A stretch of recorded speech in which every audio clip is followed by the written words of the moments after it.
Hello there and welcome back to The Sleepless Scientist. Tonight you're not falling asleep in a bedroom or a hammock or even on this planet. No, tonight you're drifting, slowly, softly, through intergalactic space. The stars are behind you. The galaxies are dimmed lanterns on a vast velvet curtain. There's no sound here, not really, unless you count the soft humming static of the cosmic microwave background. You don't need oxygen, or a spacesuit, or gravity. Physics has politely stepped aside for this journey. There's a breeze out here too. Not a wind you can feel, but a force tugging gently at everything, everywhere. Galaxies that once held each other's hands now slip away like boats on receding tides. That force? It doesn't roar, doesn't rush. It just stretches the fabric of the universe itself. A little more today than yesterday. A little faster. Quiet, persistent. You're watching it in real time, this expansion, not like blowing up a balloon. No, more like watching a page curl itself outward with slow inevitability. Light from ancient stars passes you lazily, red-shifted like a lullaby played on an old vinyl record, wobbly, faded, haunting. Oh, and by the way, you probably won't survive this. That's not a threat, just some cosmic honesty. Your galaxy will drift. Your star will age. Even atoms may not survive if this force keeps accelerating. But don't worry, you've got time. Like trillions of years, give or take. More than enough for a nap. So before you get comfortable, take a moment to like the video and subscribe, but only if you genuinely enjoy what I do here. And hey, why not post where you're watching from and what time it is where you are? I love seeing the little constellation we make here on Earth, blinking across time zones like stars. Now, dim the lights, maybe turn on a fan for that soft background hum, and let's ease into tonight's journey together. You drift past galaxies, quiet spirals, bloated ellipticals, galaxies halfway through collisions that started a billion years ago and still haven't ended. They look like frozen explosions caught in the act. And you're not just watching them, you're following them. Past them, really. The space between you and those galaxies isn't still. It's growing. You float along the curve of expansion, not because the galaxies are moving through space, but because space itself is stretching like a marshmallow in slow motion. The distances swell without anything moving in the normal sense. Imagine standing still on a giant rubber sheet while the sheet itself expands beneath your feet. No engines, no push, just more space being made. This isn't a new idea, by the way. The first whispers of it date back to the early 20th century. A Belgian priest and physicist named Georges Lemaitre proposed that the universe was once a compact primeval atom that exploded into what we now call the Big Bang. It was radical then, still is in some ways. Even Einstein didn't like the idea at first. He thought the universe should be eternal and static. But that didn't last long. You float past a memory of Edwin Hubble, standing at Mount Wilson in 1929, pointing his telescope toward distant galaxies and noticing something peculiar. Their light was red-shifted, stretched, warped. And not just some of them, all of them in every direction. Space was expanding. The whole universe was stretching. And the farther away a galaxy was, the faster it seemed to recede. That's when people first understood. This isn't just movement, it's cosmology. And it's lonely. Because the farther out you drift, the less you'll ever see again. Light from distant galaxies can't reach you if they're receding faster than light itself can travel. It's not a speed limit violation. It's a space issue, like trying to send a message across a river that's widening faster than you can shout. This is your cradle, your horizon. You float toward it, even though it moves faster than you ever could. An expanding bubble, with the past baked into its walls. Of course, this expansion isn't uniform. There are lumpy bits, clusters of galaxies, threads of dark matter, voids so empty they make a Monk schedule look cluttered. But overall the pattern holds. Like the rising dough of a cosmic sourdough, it puffs in all directions. You pass through a galaxy now, a tiny one. Maybe it's Andromeda, maybe not. It doesn't matter. Its stars whisper to you as you drift by, stories of fusion and gravity and orbits so stable they've lasted longer than mammals have existed. This galaxy, like yours, doesn't feel the expansion. It's held together too tightly. Only the vast spaces in between galaxies stretch and thin. And while you float, the big question starts to sneak in. Why is this happening? Not the fact that the universe is expanding. That's weird enough. But why is it doing it faster? Back when all this was first discovered, scientists figured gravity would eventually slow the expansion down, maybe even reverse it. A kind of cosmic rubber band snapping back. But in 1998, just before people really learned to Google things, two teams of astronomers discovered something that flipped that script. You'll hear more about that later, but for now, just know this. Not only is the universe expanding, it's accelerating. Like the pedal's been pushed, but no one's driving. Like the universe is trying to escape itself. That invisible force, that's dark energy, no one knows exactly what it is, or where it came from, or how long it will last. But it's winning. You float back for a moment, past the galaxies, back toward your own solar system, quiet and quaint. It's still bound together, still safe for now. But the road ahead, the one you're gliding along, leads somewhere unthinkable. Historians still argue whether early mentions of a repulsive force in Einstein's equations were just mathematical decoration or a deep premonition of dark energy. One thing's for sure, he took it out too soon. You breathe out, if only in metaphor. The stars are still here. The expansion is gentle for now. But the truth is, something unseen is inflating the universe faster than we expected, faster than we can explain, and the next stop on this sleepy voyage, just wait till you meet the fudge factor that Einstein called the biggest mistake of his life. You drift sideways now. Well, there's no real sideways out here, but let's pretend for comfort's sake. You ride the motion like a ripple sliding across a black lake, and you begin to wonder how we even realised this expansion wasn't just ongoing, but speeding up. Wasn't space always just sort of getting bigger, slowly, predictably, like a good balloon? Nope. This cosmic balloon got weird. Back in the early days, cosmically speaking, the universe expanded rapidly right after the Big Bang. Then gravity did what gravity does. It pulled. Galaxies formed, matter clumped together, and for billions of years, expansion slowed down. Everyone thought that's how it would stay. A slow coast into eternity, or maybe a gentle collapse into something like a big crunch. But then the balloon changed its mind. Imagine blowing up a balloon that starts deflating a little, only to suddenly start inflating again, and faster this time. It makes no sense. Except it does, apparently, if you're the universe. The twist in this story started with supernovae. Don't worry, we'll get to them in a moment.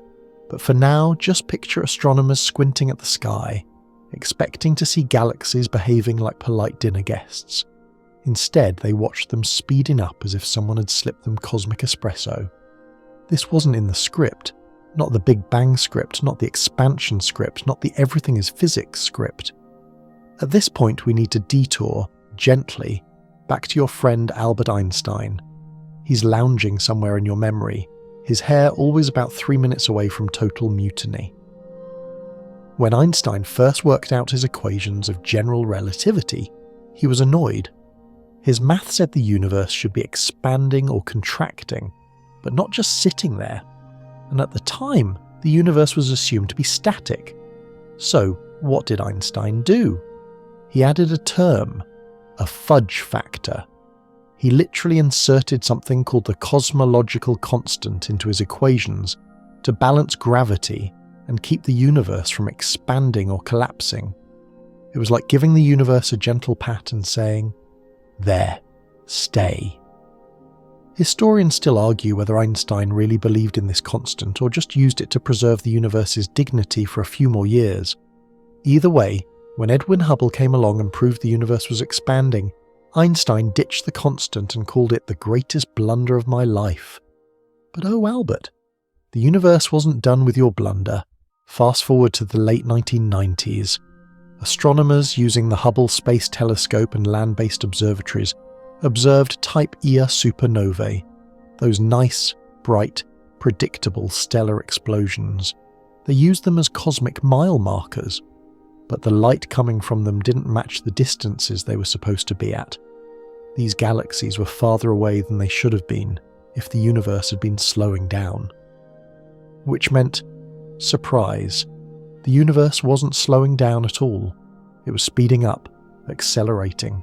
Something somewhere was pushing. And the best term anyone could agree on, dark energy. It's a bit of a cheat, honestly. Dark just means we can't see it, and energy, that's being optimistic. It's like calling an earthquake a dance. We're giving a name to a behaviour we can't explain. You hover now beside a mental image of a balloon. Yes, again with the balloon, covered in tiny ants. You're one of them. As the balloon inflates, you and your fellow ants move apart, not because you're crawling away, but because the surface beneath you grows. Only now, it's not just growing, it's accelerating. If the balloon were the universe, something's inflating it faster than expected, and the ants are all quietly freaking out. Of course you can't feel it. Your own galaxy, your solar system, even your squishy human body, those are bound tightly enough that dark energy can't pull them apart. Yet, this force acts only on the largest scales, in the most patient way imaginable, which is almost worse, isn't it? A mystery you know is there, but that takes eons to unfold. You drift toward a giant elliptical galaxy now, bloated, ancient, full of stars past their prime.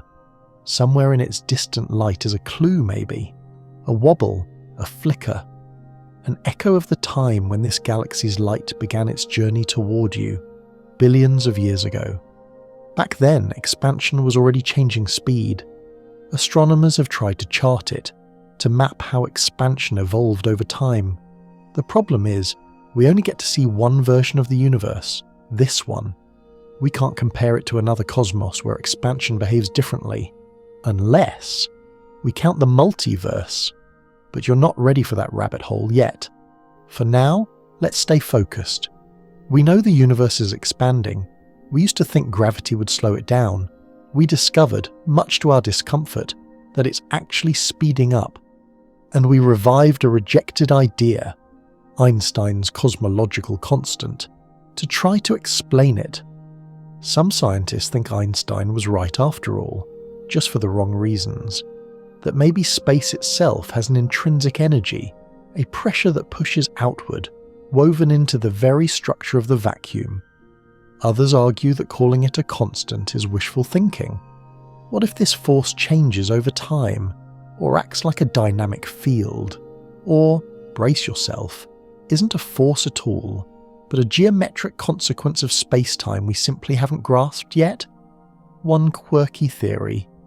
The accelerating expansion could be a kind of mirage, a consequence of how we're observing the universe from a slightly biased position, in a local bubble that happens to be underdense, like watching the scenery blur outside your car and thinking the world is speeding up, when it's just your perspective. Again, this is where scholars start arguing, a lot. Conferences have been paused over this, lunches have gone cold, but you're just drifting, listening, floating on this slowly inflating sponge of space-time, a balloon with no surface expanding in every direction, even though there is no outside to expand into. You're inside everything, and everything's getting bigger. It's all deeply unsettling, and somehow weirdly calming. Just remember, the balloon didn't just get bigger, it got weird. You let yourself drift a little slower now, falling into the easy rhythm of expanding space, like a jellyfish caught in the gentle tide of the cosmos. But even in this silence, this vast hum of universal breath, one particular thought keeps tugging at your sleeve, Einstein's so-called blunder. You may have heard that phrase before, tossed around in science documentaries or physics memes. The greatest blunder of my life, he reportedly called it. But here's the twist. It might also have been one of his most accidentally accurate ideas. You glide now beside a blackboard in Einstein's office, chalk dust hanging in the air like celestial mist. Back in 1917, Einstein was wrestling with a frustrating dilemma. His equations of general relativity were beautiful, elegant, and annoyingly insistent that the universe shouldn't just sit still. According to the math, space wanted to expand or contract. But astronomers hadn't yet observed any such thing. The night sky looked calm, permanent, eternal.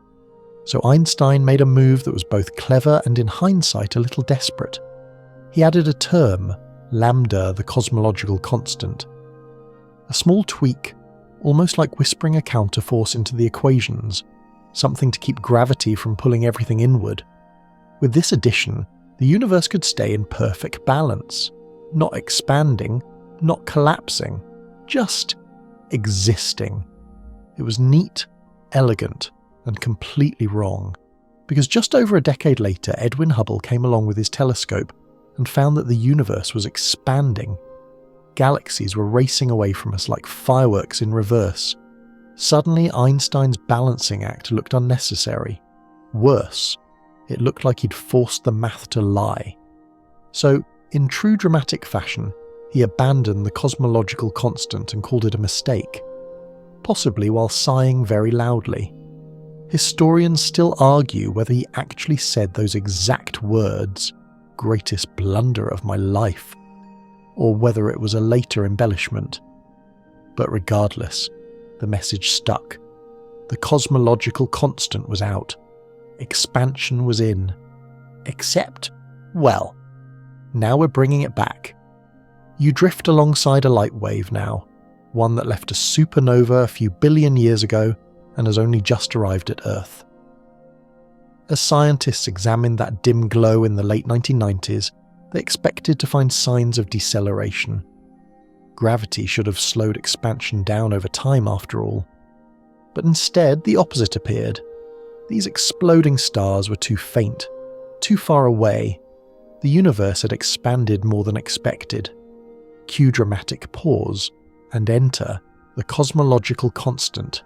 Again, scientists dusted it off, adjusted its values and reintroduced it, no longer as a balancing term, but as a driver of acceleration, a term that, if interpreted as a kind of energy woven into the vacuum of space, could explain the weird speeding up.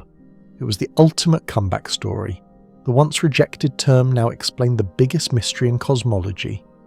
You hover now in the middle of an invisible fog, something so faint it doesn't emit light, doesn't absorb anything, doesn't make noise.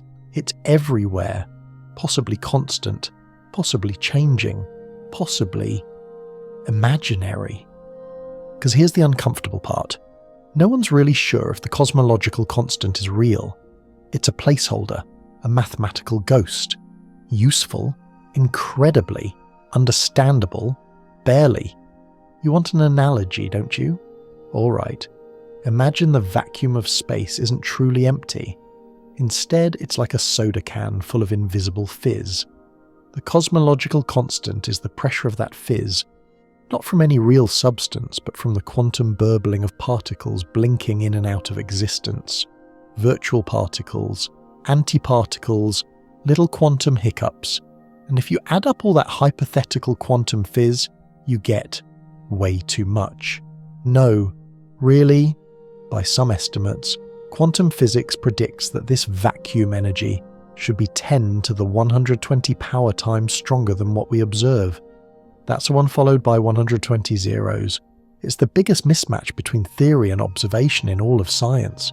You can almost hear physicists screaming into their chalkboards. And yet, when we plug the cosmological constant into our models of the universe, boom, everything fits.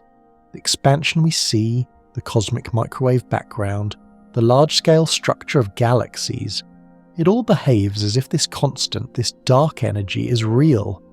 But is it? Or is it just a beautifully convenient fiction? There are other interpretations, of course.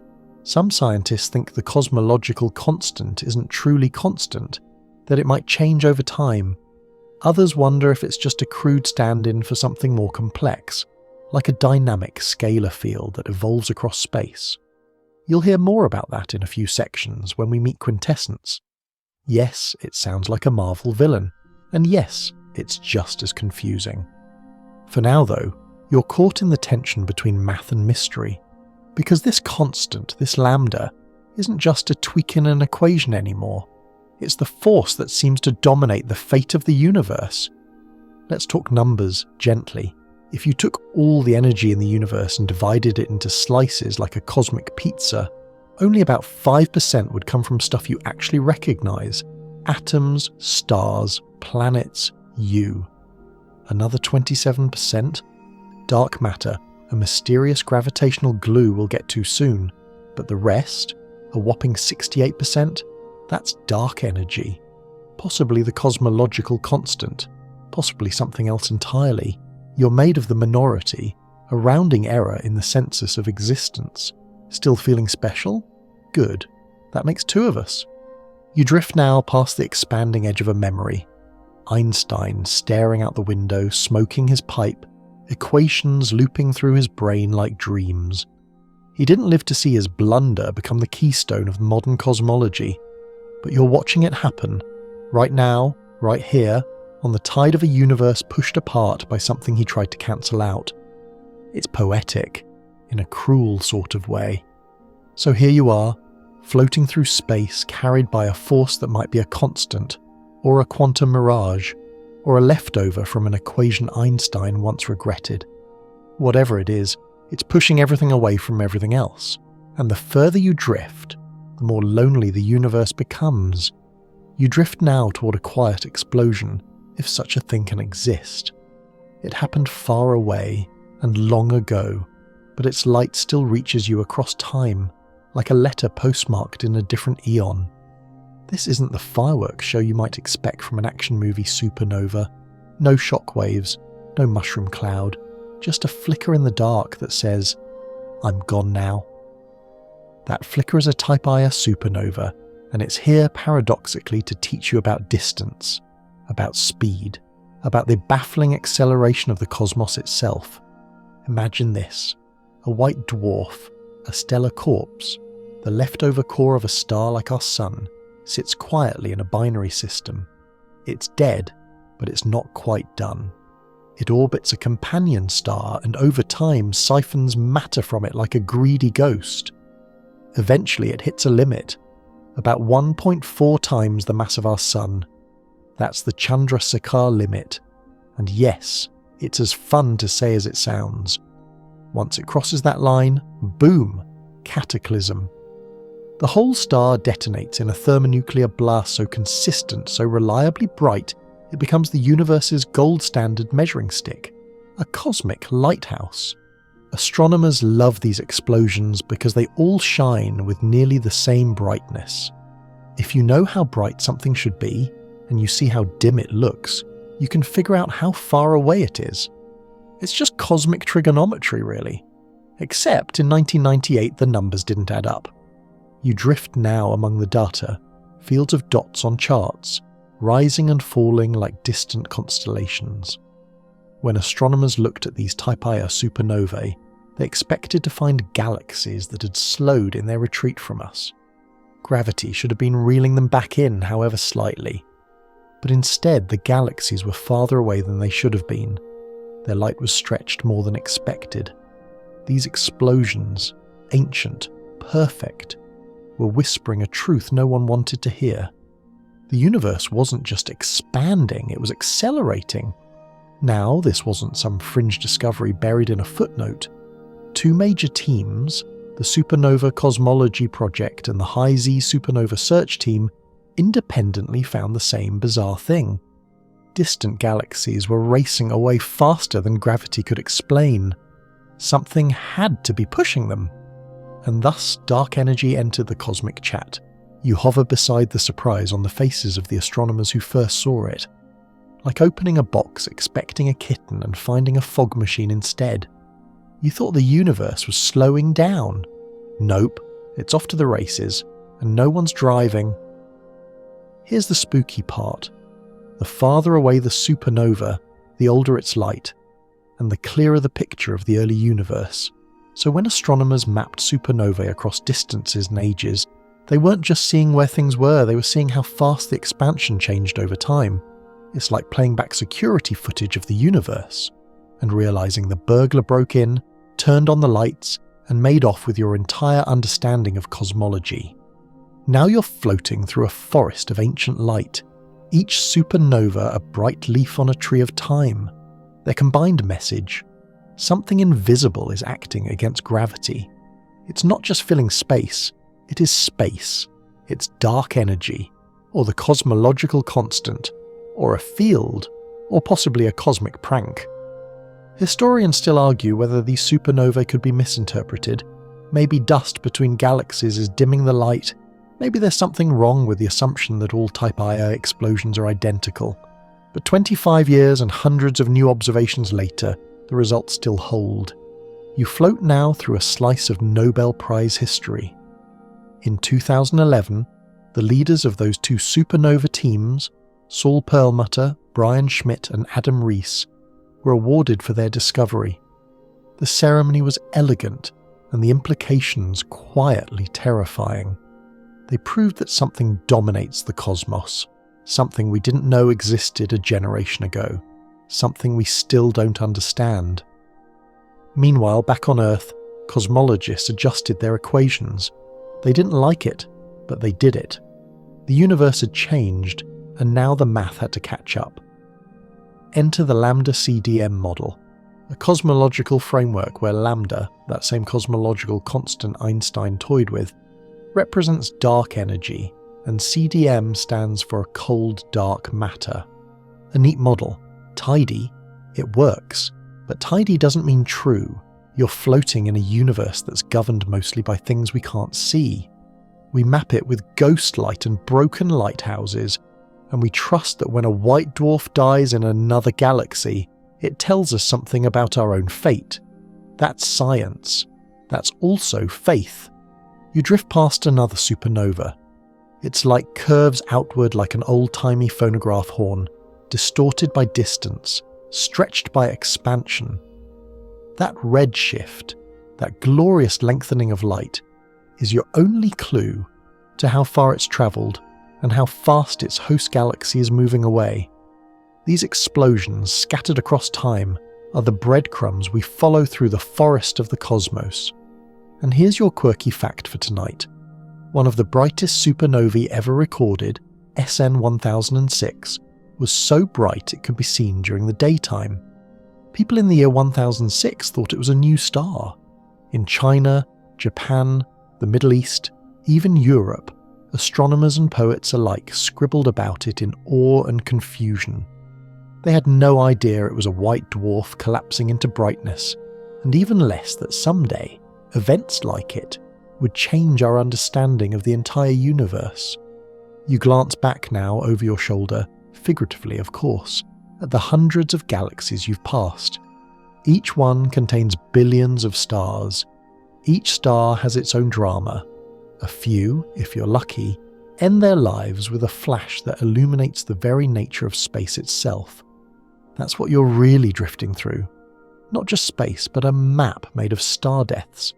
A trail of cosmic obituaries that somehow whisper the secret of acceleration. A universe not just expanding, but rushing apart faster every second, driven by something we can't see, measured by the flicker of stars that exploded long before your species could even name them. You exhale slowly, even though your lungs aren't real here. There's more to learn. There's much, much more. But for now, the lights are dimming, and the galaxies are drifting. You're floating in a place where math begins to whisper and reality starts to mumble. This isn't the comfortable part of the universe. This is where the known cosmos shrinks down to just 5% of the pie, and the rest is mystery, shadows, and wild guesses in polite academic fonts. Right now, you're staring at that big cosmic pie chart. Imagine it spinning slowly in front of you, projected in the dark like some planetarium presentation no one asked for. One thin slice is labelled normal matter. Everything you've ever seen, touched, tasted, or blown up in a science experiment. That's the stars, the trees, your phone, your teeth, even the atoms in your thoughts. That slice? Just 5%. The rest? Oh boy, roughly 27% is dark matter, which is invisible and doesn't interact with light. It's like the emotionally unavailable sibling of regular matter, massive, mysterious, and only shows up when gravity needs help. But we'll get to that particular cryptid later. And the largest slice, the thick, bloated 68% chunk that takes up most of the chart, is dark energy. The force stretching the cosmos apart like it's trying to see if space has a breaking point. That's right. Nearly 7/10 of the universe is made up of something we can't detect directly, can't recreate in a lab, and can't even define without using circular logic. You squint at that slice now, wondering how we can know so much about something we can't touch. It's a fair question, and the answer is oddly humbling. We infer it. The way you infer your neighbour has a cat because you see paw prints on your car and fur on your doorstep, even though the cat itself has never been seen. Dark energy leaves paw prints, it stretches space, it alters the fate of galaxies, and it makes up most of what is. Historians still argue whether this marks a triumph of modern science or a quiet crisis. After all, what does it say about our knowledge if the bulk of the universe is still filed under... You're not alone in wondering this. Back in the early 2000s, physicists sat through countless PowerPoint presentations trying to digest this new cosmic census. They stared at charts from the Wilkinson Microwave Anisotropy Probe, WMAP to its friends, which gave us a baby picture of the universe just 380,000 years after the Big Bang.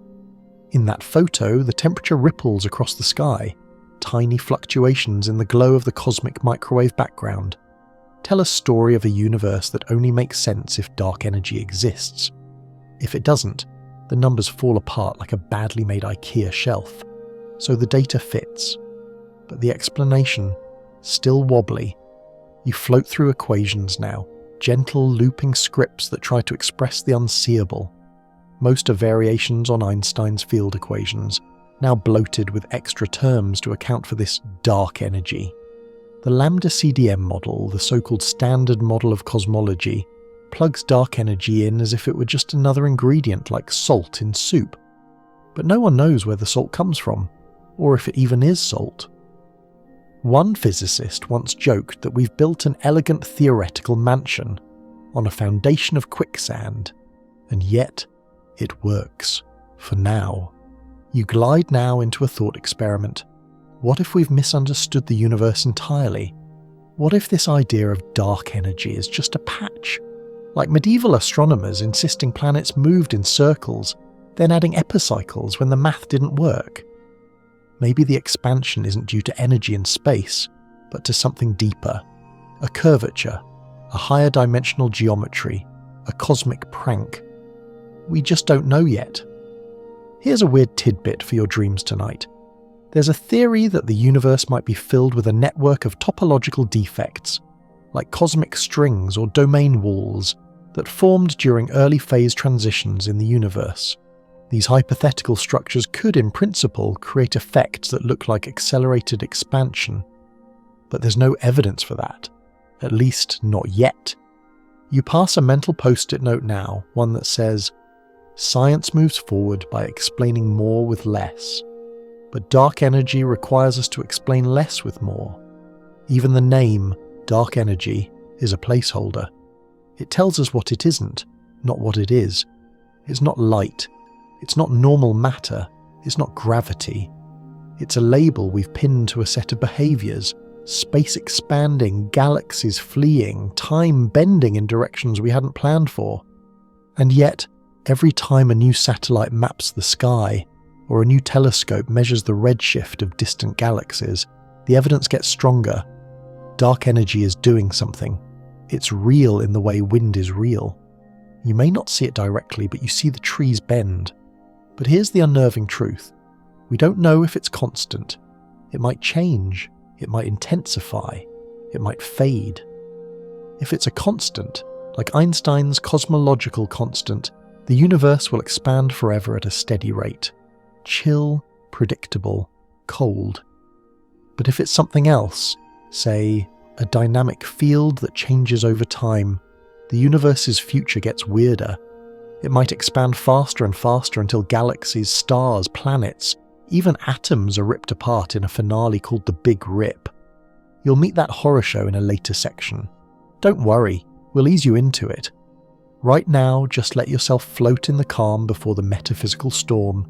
You've seen the math, the models, the mystery. You've stood in front of the cosmic pie chart and realized your entire existence is a minority opinion in the universe. And yet here you are, conscious, curious, quietly drifting through the 68% you'll never touch, held aloft by the very thing that's tearing everything else apart. Sleepy, isn't it? You're floating now through emptiness, not the kind you feel when you forget your phone in another room.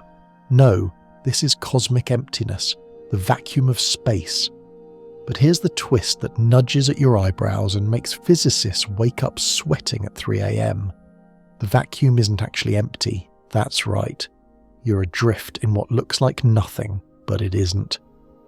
Welcome to the peculiar jittery world of vacuum energy.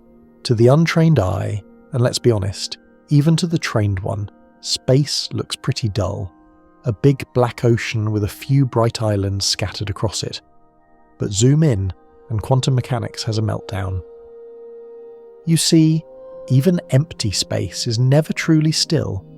Instead, it's full of quantum fluctuations, little bursts of energy popping in and out of existence like caffeinated fireflies.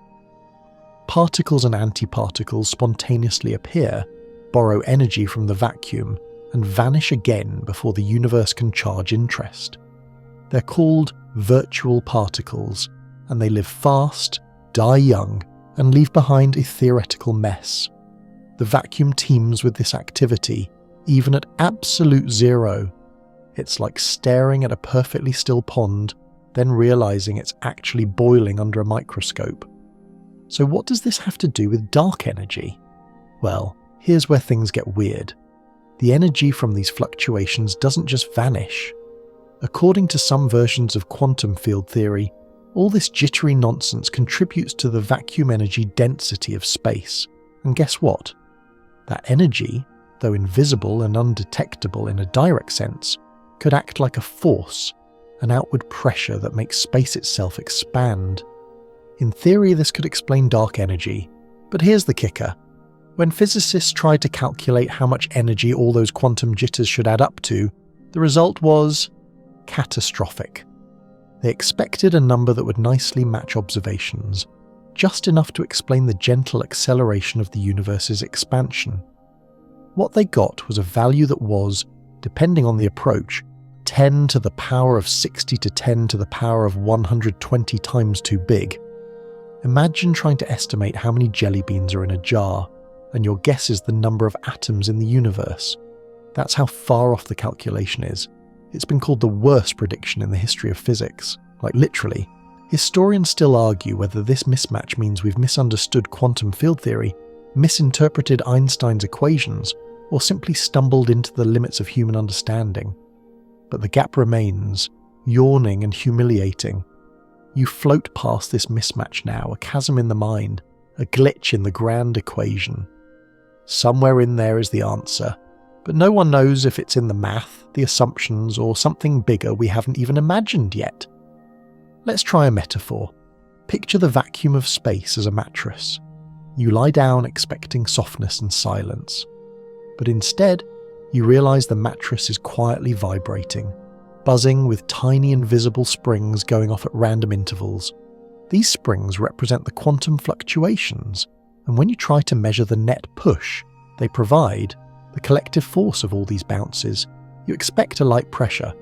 Instead, it feels like you've dropped a grand piano on the bed and are trying to nap under it. Something doesn't add up. So where does that leave us? Some physicists propose that what we see as dark energy might be a residual effect, a leftover bit of vacuum energy after some massive cosmic cancellation we don't yet understand. Others suggest we're seeing a fine-tuned balance, a cosmic coincidence so precise it makes lottery odds look generous. This idea, That our universe's vacuum energy is just right for life to exist is a cornerstone of something called the anthropic principle. It's the intellectual equivalent of shrugging and saying, well, if it were different, we wouldn't be here to notice. Philosophers have a field day with that one. So do Reddit threads. You coast now through a corridor of theoretical models. Some posit that our universe is just one of many in a multiverse, each with its own value for vacuum energy. Most of those hypothetical universes either collapse too quickly or expand so fast nothing can form. But ours? It's Goldilocks. Just right. That makes you pause, doesn't it? Maybe we're not in the only universe, just one that happens to be chill enough to allow chemistry and cats and annoying group texts. The vacuum energy here is low enough to allow galaxies to form, but high enough to keep them drifting apart forever. A delicate, accidental balance. You pass by a thought that's less comforting. What if the vacuum isn't stable? Enter the idea of a false vacuum, a local minimum of energy, not the true lowest state. Think of it like a marble resting in a small dip on a hillside, not realizing there's a deeper valley just beyond. If that's our universe, then someday, maybe in 1 billion years, maybe tomorrow, the vacuum could tunnel into a lower energy state. This would release a bubble of true vacuum that expands at nearly the speed of light, erasing the laws of physics as it goes. Sweet dreams. Again, there's no evidence that'll happen, but it's technically possible, and physics, as always, loves to keep its options open. One quirky historical note. Physicist Paul Dirac, who helped develop quantum theory in the early 20th century, once speculated that empty space was far more active than we imagined, even before we had the math to back it up. He envisioned a sea of negative energy states bubbling beneath reality. In a way, he was right, just decades early. You let that thought settle, that the nothing around you is actually something, that the vacuum is humming with energy that could be inflating space, driving galaxies apart and possibly dooming the universe, all while being completely undetectable except through its effects. And yet, we keep calling it empty. So here you are, floating in a vacuum that isn't a vacuum, surrounded by a force we can't explain, governed by equations that either overshoot the answer or fail completely. It's a strange comfort, a reminder that even in the most absolute silence of space there is motion, tension, and breath. Just invisible, you're floating deeper into the past now, not metaphorically but literally. Because in this universe, looking farther into space means looking farther into time. The light from distant galaxies doesn't just cross empty distances, it carries history with it. And tonight, that light whispers from the cosmic microwave background, or CMB, the baby photo of the universe. Imagine it, the entire sky faintly glowing with the aftershocks of the Big Bang. You can't see it with your eyes, of course, it's in the microwave part of the spectrum, but it's everywhere, in every direction. If your radio hisses static between stations, a fraction of that is the CMB, still buzzing from 13.8 billion years ago. You float now inside that ancient glow. It wraps around you like a warm, faded blanket, faint but ever present, and within it, tiny temperature ripples, just a few millionths of a degree hotter or colder. It doesn't sound like much, but those tiny bumps are where the seeds of galaxies were planted. Matter clumped just enough in those hotspots to eventually form stars, planets, and you. But there's more hidden in this baby picture. When scientists first mapped the CMB with the COBE satellite in 1992, and later with WMAP and Planck, they expected some surprises. What they found was a blueprint, a snapshot of the infant universe that showed how space itself was expanding. The spacing of the temperature fluctuations, the way hot and cold spots arrange themselves across the sky, tells us something profound. The universe is flat. Not flat like a pancake, flat in a geometric sense. On cosmic scales, parallel lines stay parallel. Triangles add up to 180 degrees. Space isn't curled into a sphere or bent into a saddle. But a flat universe comes with conditions. To be flat, the universe has to have just the right amount of energy density. Not too much, not too little. If there's too little matter, the universe would be open and expand forever too quickly. Too much, and it would be closed, eventually collapsing. But observation showed that matter, including both normal and dark matter, only accounts for about 30% of the energy needed to keep the universe flat. The rest? It has to come from something else, something smooth, something that doesn't clump like matter, something that fills space evenly. That something else is dark energy. You glide now through a giant graph of acoustic peaks, a representation of the sound waves frozen into the CMB. These ripples were pressure waves in the hot plasma of the early universe, bouncing back and forth before atoms formed. Their exact pattern, how tall the peaks are, how far apart, depends on the contents of the universe. And dark energy, as it turns out, leaves its fingerprints all over those peaks. Without dark energy, the second and third peaks wouldn't match what we observe. Galaxies wouldn't be distributed the way they are. The expansion history wouldn't line up. It's like seeing the shadow of a thing behind a curtain. You can't touch it, but its shape is unmistakable. Historians still argue whether the CMB alone can confirm dark energy's existence, or whether it just strongly hints. Some suggest that alternative gravity models could mimic its effects. Others say the evidence is overwhelming. Either way, the map in front of you, the soft microwave glow dotted with slightly warmer and cooler spots, is one of the strongest pieces of evidence we've ever had that the universe isn't just expanding, it's accelerating. One quirky tidbit: the CMB is cold now, just 2.725 degrees above absolute zero, but it used to be unimaginably hot. In the first 380,000 years after the Big Bang, the universe was so dense and energetic that light couldn't travel freely. It was a foggy soup of particles. Then suddenly atoms formed, and the fog lifted. Light was finally free to move, and it's been moving ever since. You're floating in that moment, in a light that's been en route to us for nearly 14 billion years. It's not just a background, it's a time capsule. And here's another fun detail to lull you further, that light has been stretched by the very expansion it's helping us understand. When it was first released, the CMB had a temperature of around 3000 Kelvin, glowing orange like a metal fresh from the forge. But as the universe expanded, so did the wavelength of the light, redshifting it into the microwaves we detect today. Expansion has cooled the cosmos.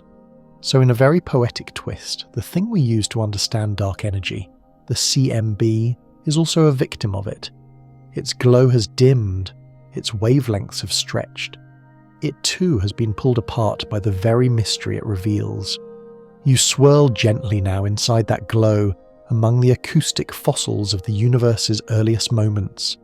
They're quiet now, frozen, but they once vibrated with energy. The echoes of those sound waves shaped the scaffolding of galaxies, and they hold clues about how far space was expanding at different times, and with satellites like Planck, we've measured those clues with astonishing precision. We now know that the universe is not just expanding, it began expanding under different conditions than we'd imagined. The amount of dark energy inferred from the CMB lines up eerily well with what we see today in supernova data and galaxy surveys. Different methods, same answer. Something is out there, driving expansion faster, and it's been doing it for most of cosmic history. And yet, even with all this data, we don't know what it is. We just know it's real, and it's winning.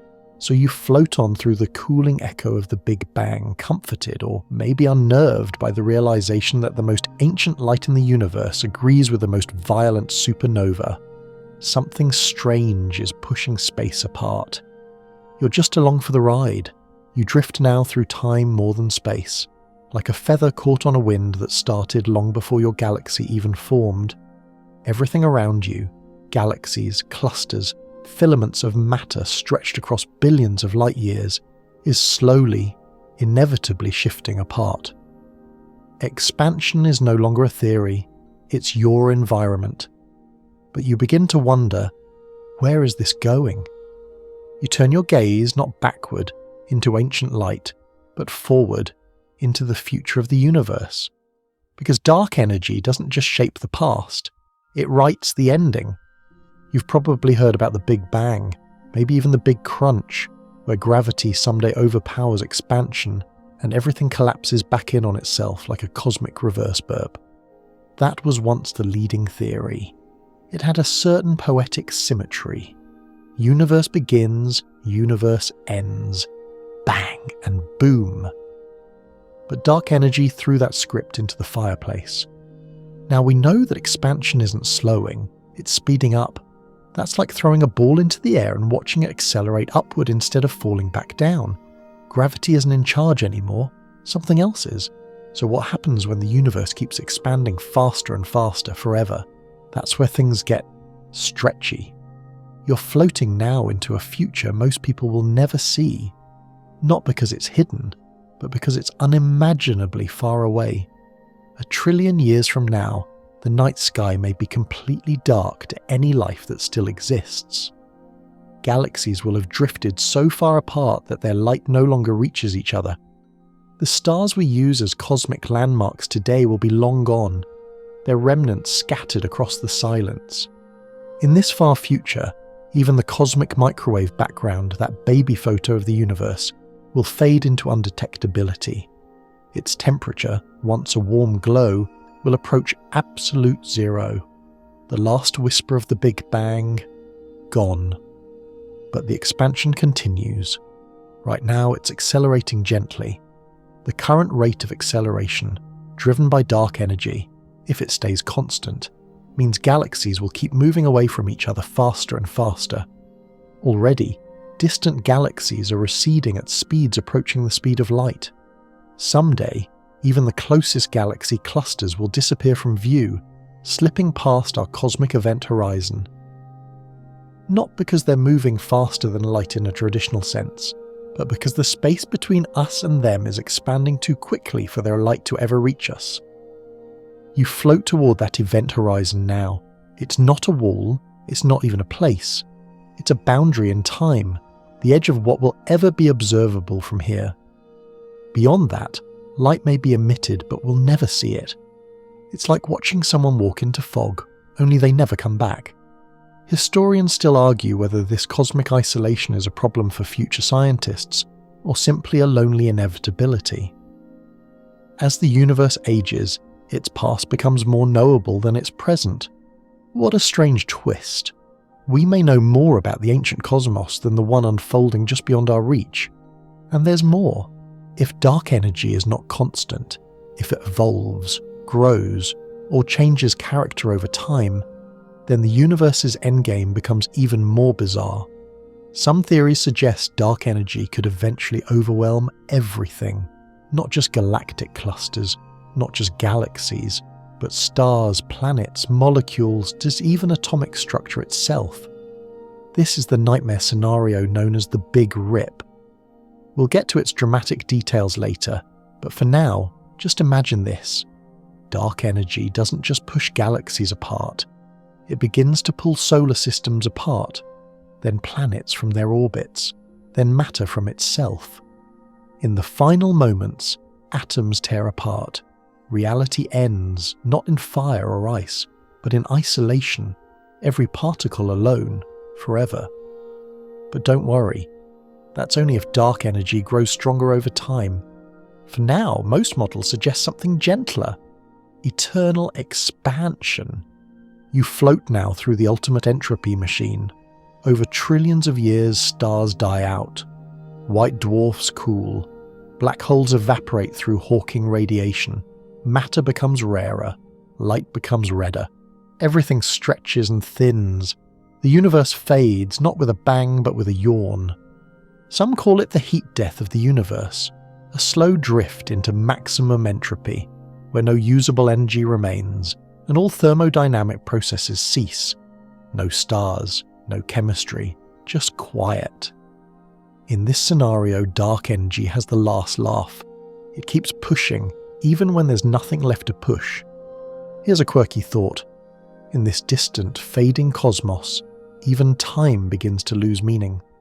With no events, no motion, no clocks to tick, time becomes unmeasurable. It still exists technically, but with nothing happening, who would notice? You pass a memory now, not your own, but humanity's. A time when people believed the stars were eternal, that Earth was the centre, that the heavens were fixed and forever. And here you are, floating through a future where the stars are gone, the galaxies invisible, and the universe stretches into darkness. The stars lied, or maybe we just misunderstood them. There's a kind of cosmic nihilism here, a realization that the more we learn about the universe, the less it seems to care whether we understand it. We name things like dark energy, but it doesn't stop to congratulate us. It just continues. And yet there's also wonder, because even in this endless expansion, the universe allows you, briefly, improbably, to look around, to notice, to ask these questions. You drift now through a pocket of warm thought. Even if the universe ends in stillness, the fact that you could comprehend that ending, however dimly, means something. Or maybe it doesn't. But still, here you are. So what does dark energy want? Nothing. It doesn't want. It doesn't think. It doesn't do. It simply is. A property of space, a law of physics, an outcome of equations. It doesn't feel its victories, even as it ensures that all things, galaxies, light, maybe even memory, will eventually drift into silence. You float quietly now, your own thoughts expanding in parallel to space itself. Where is the universe going? Wherever dark energy says, you're floating now through pressure. No, not the kind you feel before a big test or during a family dinner with unspoken tension. This is cosmic pressure, and ironically, it's not the kind that pushes things together, it pulls them apart. Let's unpack that slowly, gently, like unwrapping a particularly confusing birthday gift from the universe. Negative pressure. That's the strange heart of dark energy. It doesn't behave like the stuff you're used to. It doesn't clump. It doesn't attract. Instead, it seems to push everything away from everything else. And it does this not through force like a gust of wind, but through the bizarre mechanics of pressure. Or more specifically, a pressure that's upside down. Imagine inflating a balloon. As you add air, the pressure inside the balloon increases. It pushes outward, stretching the rubber skin. That's positive pressure. Normal stuff. Dark energy. It's the opposite. It has a pressure that's negative. And in general relativity, that kind of pressure doesn't hold things in. It accelerates the expansion of space. In fact, pressure plays such a strange role in Einstein's equations that both mass and pressure contribute to gravity. And while mass pulls things inward, negative pressure behaves like anti-gravity. It makes space itself swell. Not because anything is pushing or pulling in the traditional sense, but because space has decided to grow on its own. You drift now through that swelling, tracing the contours of a force you'll never feel on your skin, but one that bends the entire shape of the cosmos. It's like standing on a platform that's stretching beneath your feet. Not because of tension, but because the platform wants to get bigger. Historically, pressure wasn't something physicists spent too much time on when thinking about the cosmos. Back in the Newtonian days, gravity was all about mass. But general relativity, Einstein's great rewrite, showed that pressure matters too. In fact, in some cases it can outweigh mass itself when it comes to shaping space-time. And dark energy, it's defined by its pressure, not its density, not its temperature, just this odd, unrelenting negative pressure. The math gets wonky here, but let's stay cozy. In cosmology, there's something called the equation of state, which is basically a fancy ratio, pressure divided by energy density. For normal matter like gas or stars, this ratio is usually around 0 or 1/3. But for dark energy, the ratio is around -1. That's right, -1. That number is a whisper from the edge of physics, a signature that screams, "I'm not like the others." You drift through this equation now, hovering over it like a cat studying a laser pointer. You don't have to solve it. Just feel the implication. This is the behavior of something that doesn't get weaker as space expands. In fact, it keeps pushing just as hard no matter how stretched space becomes. That's what makes it so eerie. If dark energy were like regular matter or radiation, it would thin out over time. Its influence would wane. But negative pressure keeps it in the game. It doesn't dilute, it doesn't fade, it just endures. And if the pressure is more negative than -1, the consequences get even wilder. We're talking about phantom energy, a hypothetical type of dark energy that doesn't just stretch space, it shreds reality. In phantom energy models, the negative pressure is so extreme that not only does expansion accelerate, it explodes. The scale factor of the universe increases toward infinity in a finite amount of time. Translation: everything is torn apart in a final cosmic tantrum. You'll get to meet the Big Rip again later. It's dramatic like that.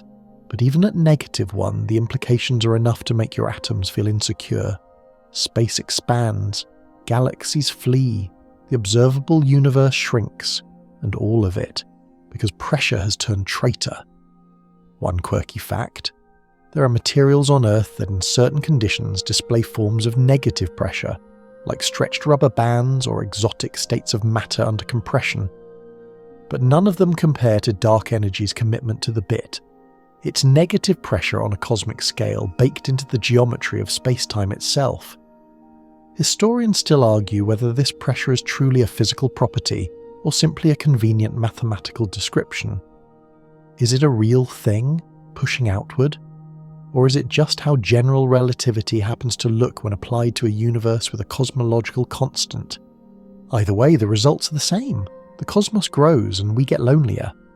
You float now through a future shaped not by chaos or collapse, but by this quiet, patient push. The galaxies you see. Eventually, many of them will disappear from view, their light red-shifted into oblivion, their stories cut off, not because they end, but because their photons can't keep up with the stretching. That's dark energy's legacy, cosmic isolation, a future where your observable universe shrinks, not grows, where the night sky empties star by star. But there's something weirdly peaceful in that, isn't there? You're not falling, you're not crashing, you're not even floating, you're coasting on a wave of negative pressure that began billions of years ago and hasn't stopped since. No friction, no resistance, just steady, unstoppable expansion. It's like the universe is exhaling slowly and forever. You hover beside that thought now, a cosmic breath, drawn out over eternity, exhaled not in panic, but in inevitability. Not with a bang, not with a scream, but with a slow, steady stretch. And if dark energy is just the pressure of space itself, that means space has always wanted to grow. Always. From the very beginning. Before galaxies, before atoms, before light even had a chance to stretch. You close your eyes, figuratively of course, and in that moment you feel it. The quiet pull of nothing, the pressure of emptiness, the infinite reach of a force that doesn't push but insists. You're drifting carefully now, like someone creeping through a cosmic minefield, because the space around you, though vast and quiet, might be built on something dangerously unstable. It looks peaceful, sure. But deep underneath all this vacuum and starlight may lie a trapdoor. Tonight, you're brushing up against one of the more unsettling possibilities in modern cosmology, the false vacuum. If you remember your physics nightmares, or just a particularly troubling sci-fi novel, you might already know where this is going. Right now, you exist in what physicists call a vacuum state. Specifically, the lowest energy state of the quantum fields that make up everything. At least we hope it's the lowest. But here's the terrifying thought. What if it isn't? What if we're in a false vacuum, a temporary minimum, not the true bottom of the energy barrel? It's like sitting in a dent on a hill, thinking you're at the lowest point, unaware there's a deeper valley just over the ridge. If that's the case, then somewhere in the vastness of space a bubble of true vacuum could form. If it did, and if conditions allowed, it would start expanding at nearly the speed of light, devouring everything in its path. Not just matter, not just galaxies, but physics itself. You pass a quiet thought now, wondering, how would we know? We wouldn't. The bubble would travel faster than any warning could reach you. 1 second you'd be floating through stars. The next, you and everything else would be rewritten by new laws of physics, unfamiliar particles, altered forces, perhaps even a breakdown of atomic stability. This isn't fiction. It's a real possibility that's been taken seriously in high-level physics papers, especially those exploring the Higgs field. Remember the Higgs boson? Discovered at CERN in 2012, it was nicknamed the God particle, in a marketing move that made physicists grind their teeth into powder. But behind the press release was something real. The Higgs field gives particles mass, and the energy level of that field might determine whether our vacuum is truly stable. Here's the spooky twist. Current measurements of the Higgs boson's mass and the top quark suggest that our vacuum might be metastable. Not quite stable, not doomed immediately, but not entirely safe either. It's like finding out your apartment is built on a fault line, one that hasn't moved in ages but could under the right conditions. Historians still argue whether this means a bubble of true vacuum is inevitable, or if the math is just teasing us. After all, quantum field theory is notoriously finicky, and some suggest that gravity, or unknown physics beyond the standard model, might stabilise things. Still, the possibility lingers. It's been affectionately dubbed the vacuum decay apocalypse, which is definitely not a bedtime-friendly term, and yet, here you are. You float past a visual of this apocalypse now, a bubble of true vacuum expanding across the universe, erasing stars, rewriting laws and leaving behind a landscape nothing like the one you know. No chemistry, no atoms, no structure, just different physics. Or maybe not even that. Maybe just stillness. Here's a quirky thought. The bubble might pass through you in a fraction of a second, and you wouldn't feel a thing. There'd be no pain, no burning, no thunderous rift in the sky. One moment you'd be here, the next, nowhere. No atoms left to complain. But let's be kind. The odds of such a bubble forming? Incredibly, ridiculously low, at least in the lifetime of our universe as we know it. Some estimates place the vacuum half-life in the trillions of years, assuming it ever happens at all. So sleep easy, or try to. And remember, this isn't just about destruction. If a true vacuum exists, it might be the real foundation of reality. More stable, more efficient, possibly even more beautiful in its physics. Just incompatible with you. So you float now through possibility, not prophecy. Just one of many roads the universe could take. There are other models, many of them less apocalyptic. Some theories suggest that dark energy is not tied to a vacuum state at all, but rather to a dynamic field, something that changes slowly over time. You'll meet that idea in more detail soon. But in those models, vacuum decay isn't part of the picture. There's no trapdoor, no bubble, just a gentle shifting field guiding expansion like a breeze. Other ideas go further. Maybe vacuum states are different in other parts of the multiverse, if such a thing exists. Maybe each universe is born in its own vacuum, with its own constants and particles and laws, and maybe ours is just one lucky draw from an infinite deck. You pass a shimmering wall of speculation now, a thought mirror where scientists wonder whether the very constants of nature are truly constant, or just local rules, like gravity playing favourites, like physics being a regional dialect, and it's unsettling, yes, but also thrilling. Because even though dark energy might be tied to a vacuum state, and that vacuum might not be the true bottom of the energy scale, you're still here, still drifting through stars, still pondering it all. Even in a universe balanced precariously on a ledge of metastability, galaxies still glow, particles still dance, cats still knock things off shelves. Maybe, just maybe, that's enough. So tonight, Rest easy in your bubble of now. False vacuum or not, the universe is still humming. The stars haven't flickered out. The fabric of physics holds, for now. You drift onward, gently, quietly, through a universe that might not be as stable as it looks. But hey, neither are you. You're floating now at a very awkward cosmic dinner table. Across from you sits one sibling, tall, cold, heavy, silent. That's dark matter. At the other end, a different presence altogether. Subtle, slippery, always expanding its personal space. That's dark energy. And you? You're somewhere in between, chewing your mashed potato-sized portion of regular matter, pretending like this isn't the most lopsided family gathering in all of physics. These two mysterious entities, dark matter and dark energy, dominate the universe. But despite sharing a name and an ability to hide from our eyes, they couldn't be more different.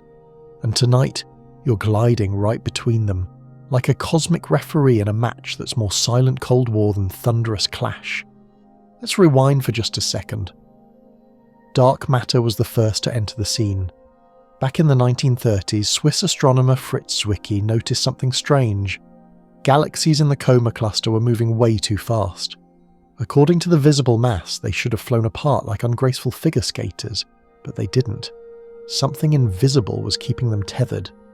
Zwicky called it dunkle Materie, dark matter, and while most of his colleagues politely ignored him at the time, later observations, like the rotation curves of galaxies, proved him right. Stars on the outer edges of galaxies move far faster than they should. Something invisible holds them in. That's dark matter. It doesn't glow, it doesn't reflect light, but it does exert gravity. It clumps, it binds, it forms the hidden skeleton of the cosmos, the scaffolding upon which galaxies are built. Then, decades later, along came dark energy. Totally different beast. Not clumpy, not binding. It doesn't pull things together, it tears them apart. It's not found in halos around galaxies like dark matter is. It's everywhere, evenly smeared across space. The more space you have, the more dark energy you get. So here's the paradox. Dark matter and dark energy are both invisible, but one holds the universe together, the other pulls it apart. Historians still argue whether the dark label was a brilliant branding decision or an unforgivable act of linguistic laziness, because the two aren't even related. They don't appear to interact. They're like two strangers sharing an Uber and never speaking a word. Same car, very different destinations. You drift now through a galaxy cluster, watching how dark matter bends light around it like glass. This phenomenon, called gravitational lensing, lets scientists see the invisible by watching how it warps the path of background light. Entire maps of dark matter have been made this way. Ghostly blue webs of mass that no telescope can see directly, but whose gravity betrays their presence. Dark energy, on the other hand, doesn't leave such obvious fingerprints. It doesn't warp light locally. It doesn't form clumps or halos. Instead, its evidence is statistical. You see it in how space itself behaves over billions of years, like a cosmic trend line that refuses to flatten out. And then there's you, hovering between these two silent giants, one binding you to galaxies, one subtly pushing those galaxies apart. One whispers stay, the other hisses go. Which will win? Well, it depends on when you ask. You see, in the early universe, dark matter was king. There was so little space for dark energy to act on that it hardly had any influence at all. Matter clumped, galaxies formed, clusters emerged. The universe was still expanding, sure, but the expansion was slowing. Gravity was doing its job. But as time went on, space itself expanded. And because dark energy's effects scale with the volume of space, it started to become more powerful. Like a quiet investor who suddenly owns 70% of the company. Eventually, somewhere around 5 billion years ago, the scales tipped. Dark energy overtook matter, and expansion began to accelerate. Ever since then, dark energy's been running the show. And it's not just a popularity contest, the stakes are high. Dark matter gives structure to the universe. Without it, galaxies wouldn't form. There'd be no stars, no planets, no Netflix. Just a sad, homogeneous soup. Dark energy, on the other hand, threatens to erase all of that in the long run. Not by destroying things directly, but by expanding space so rapidly that regions of the universe become causally disconnected. Information can no longer travel between them. It's like the lights in a city flickering off one by one as the streets stretch wider and wider. You pass through a visualization now. 2 galaxies connected by gravity, orbiting in a slow cosmic waltz. If they're close enough, dark energy won't pull them apart. Local gravity wins. But for galaxies separated by vast distances, dark energy stretches the space between them faster than their gravity can close the gap. And eventually they drift out of each other's observable universe. So what happens to dark matter in this expanding future? It clings to its structures, it holds galaxies together as best it can, but it can't stop the grand expansion. Galaxy clusters will stay bound internally, but they'll become isolated islands, floating forever in an ever-emptier sea. One quirky tidbit? There are theories that dark matter might someday decay, very, very slowly, into lighter particles. If that's true, the structures it holds together might not be so eternal after all. But no one knows for sure. Dark energy, meanwhile, just keeps pushing. And yet, they both remain invisible.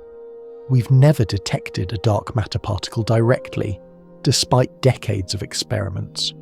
We've never bottled dark energy or made it appear in a lab. All we have are the effects, the footprints, the lensing, the expansion. They're ghosts with gravity. You drift now through a sky full of secrets. Above you, the stars still shine, unaware of the war of influence that plays out beneath their light. Around you, dark matter binds. Beyond you, dark energy stretches. And in the middle, a sliver of regular matter, making measurements and writing papers and occasionally spilling coffee on laptops. The universe is held together by something we can't see, and it's being torn apart by something even stranger. And yet, here you are, still floating, still thinking, still caught between 2 invisible giants who don't even acknowledge each other. You're drifting into an invitation now, one you never asked for, written in the quiet language of fate and physics. It's addressed to everything: galaxies, stars, particles, and you. The return address? A future shaped not by choice, but by the relentless expansion of space. The RSVP, you're cordially invited to the Big Rip. Let's set the scene. Dark energy, this invisible pressure, this cosmic negative force, doesn't have to stay constant. That's what we hope it does, because the alternative is worse, much worse. If its strength increases over time, the result is something far more dramatic than slow heat death or quiet drifting. Instead, we get a cosmic finale that's less fade to black and more rip the stage apart mid-play. You're drifting toward that finale now. Not at full speed, don't worry. But it's there, on the horizon of possibilities.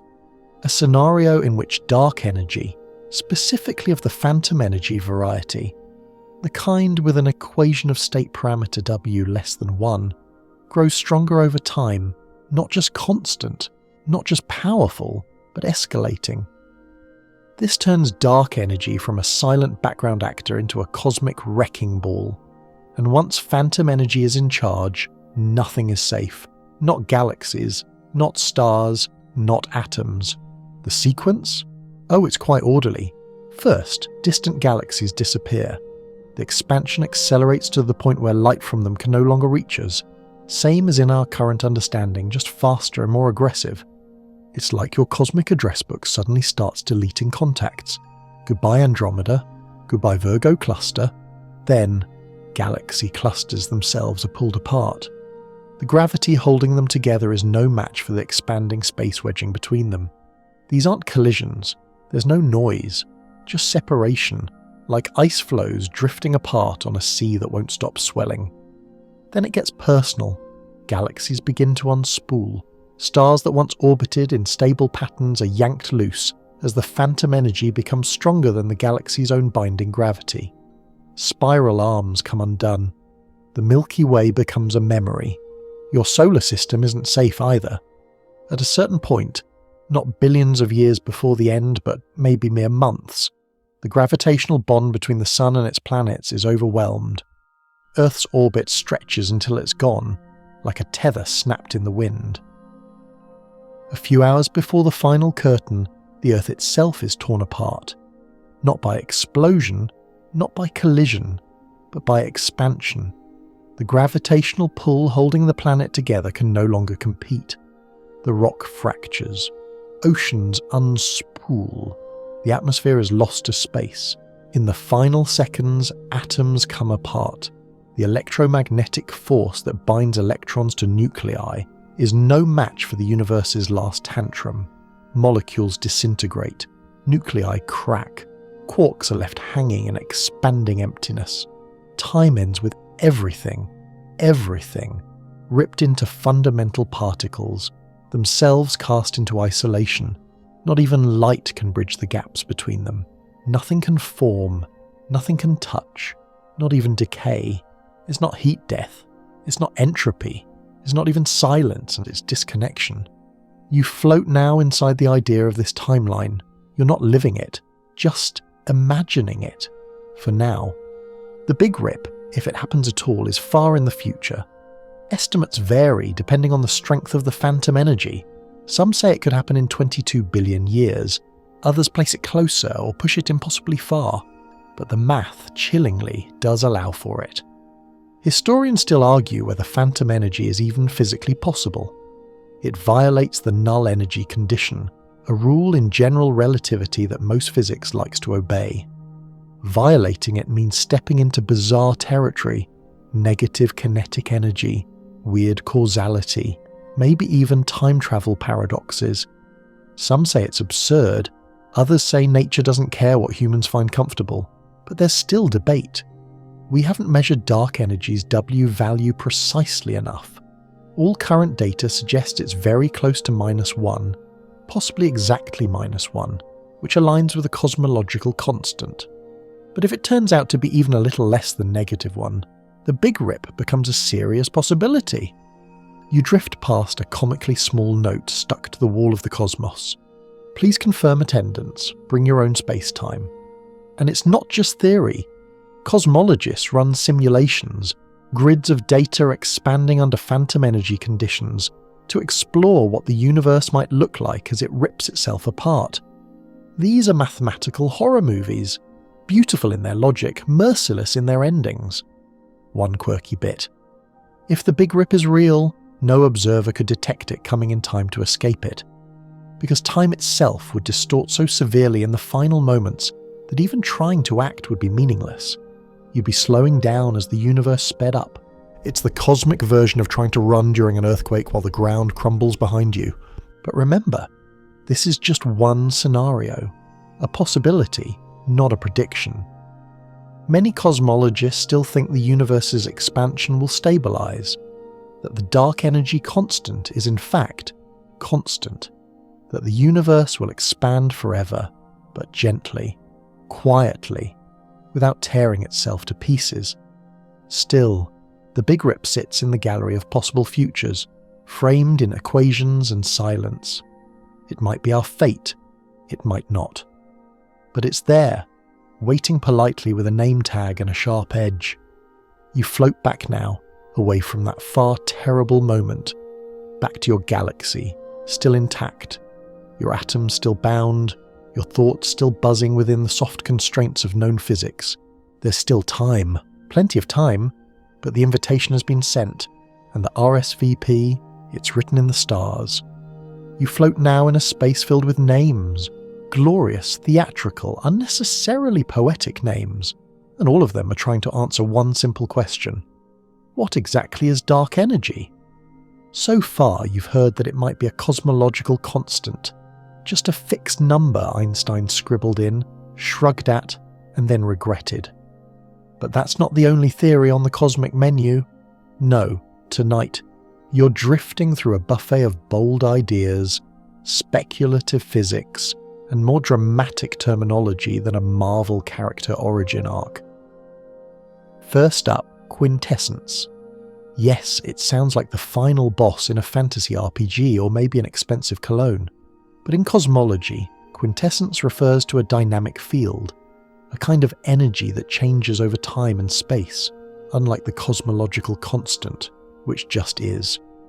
Where the constant sits like a quiet background hum, quintessence evolves. It has momentum. It can roll, shift, even interact with other cosmic ingredients in theory. Imagine a ball on a hill. If the cosmological constant is a ball resting perfectly still at the bottom, then quintessence is a ball slowly rolling down the slope.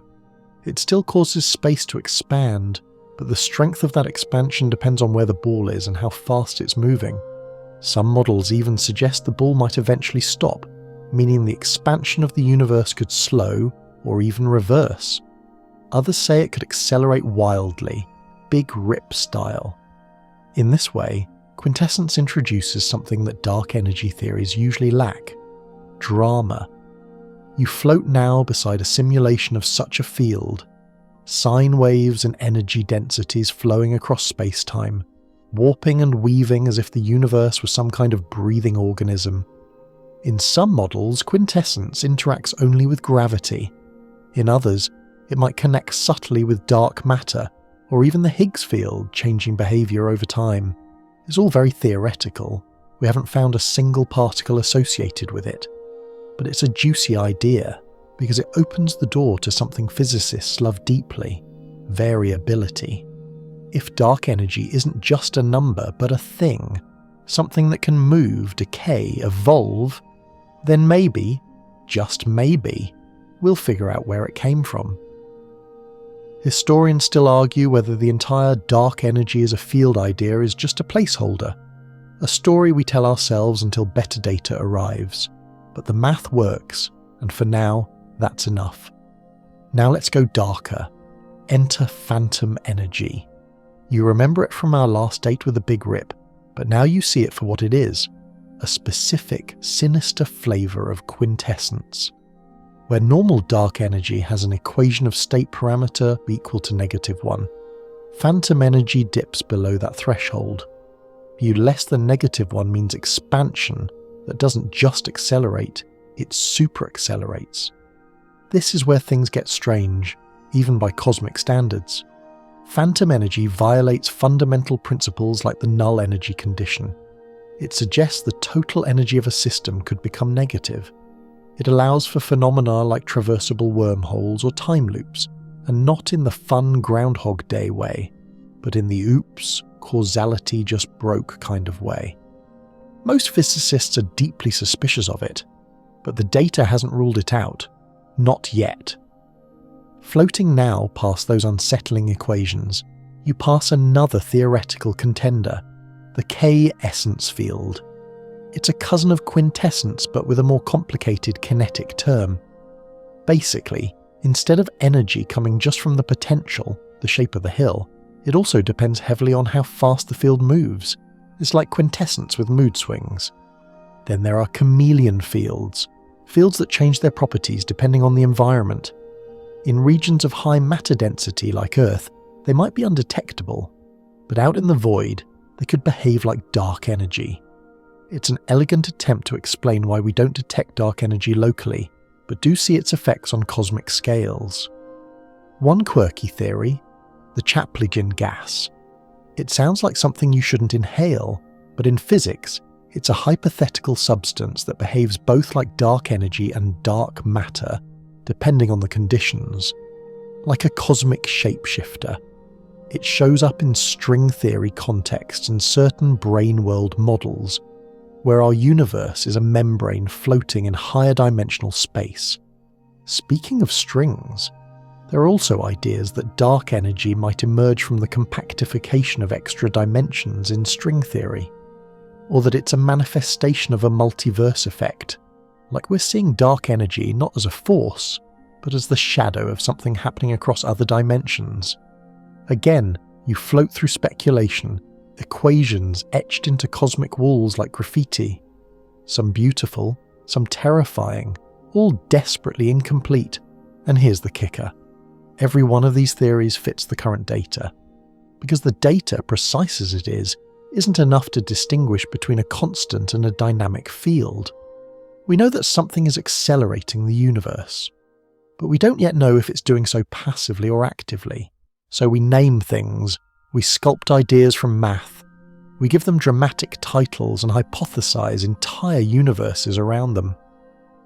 Because dark energy isn't just a mystery, it's a challenge, a blank space where theory dares to stretch.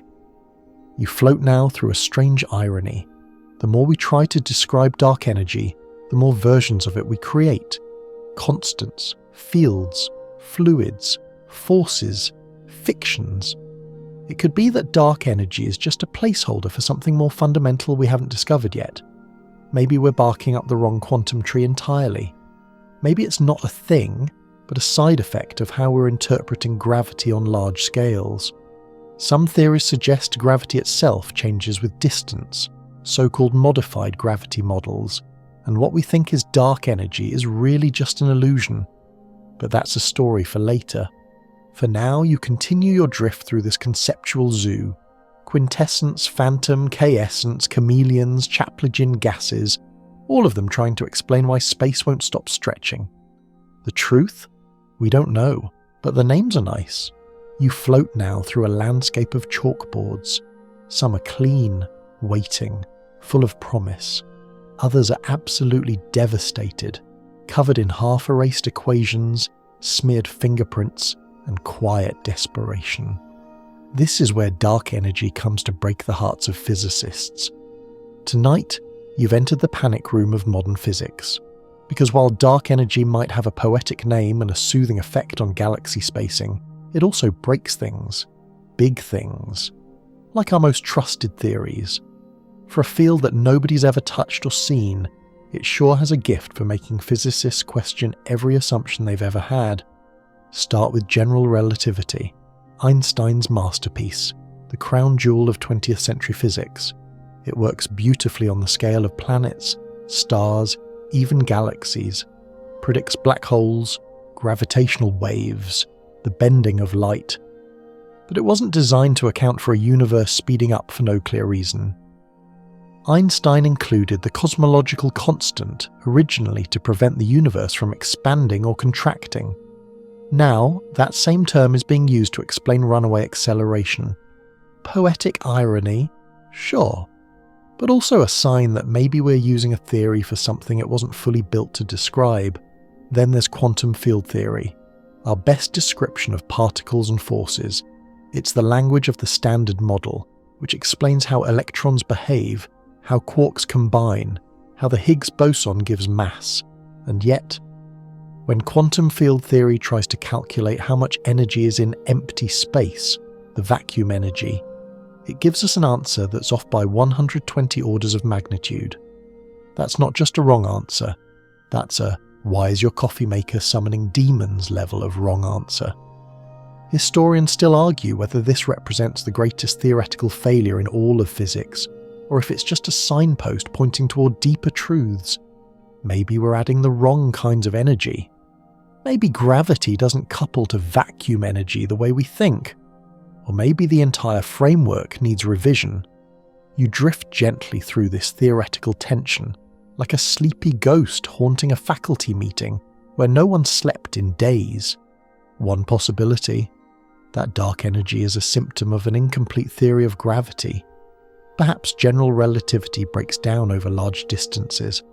After all, it's been tested rigorously at solar system scales, but we don't have any way to directly test it over intergalactic spans. What if gravity weakens at the cosmic level, or strengthens, or curves differently than we expect? This leads to modified gravity theories, a whole family of ideas that aim to replace or expand Einstein's equations to explain cosmic acceleration without needing dark energy at all. There's F of R gravity, where the equations involve functions of the curvature of space-time, not just the curvature itself. There's DGP brain world models, where our universe is a four-dimensional brain floating in a higher dimensional space, and gravity leaks into the extra dimensions. There's massive gravity, where the graviton, normally massless, is given a tiny mass, changing how gravity behaves over long distances. All of these models hope to eliminate dark energy as a thing, and instead fold its effect into the nature of gravity itself. They're clever, elegant, and yet, so far, none have fully replaced the standard lambda CDM model.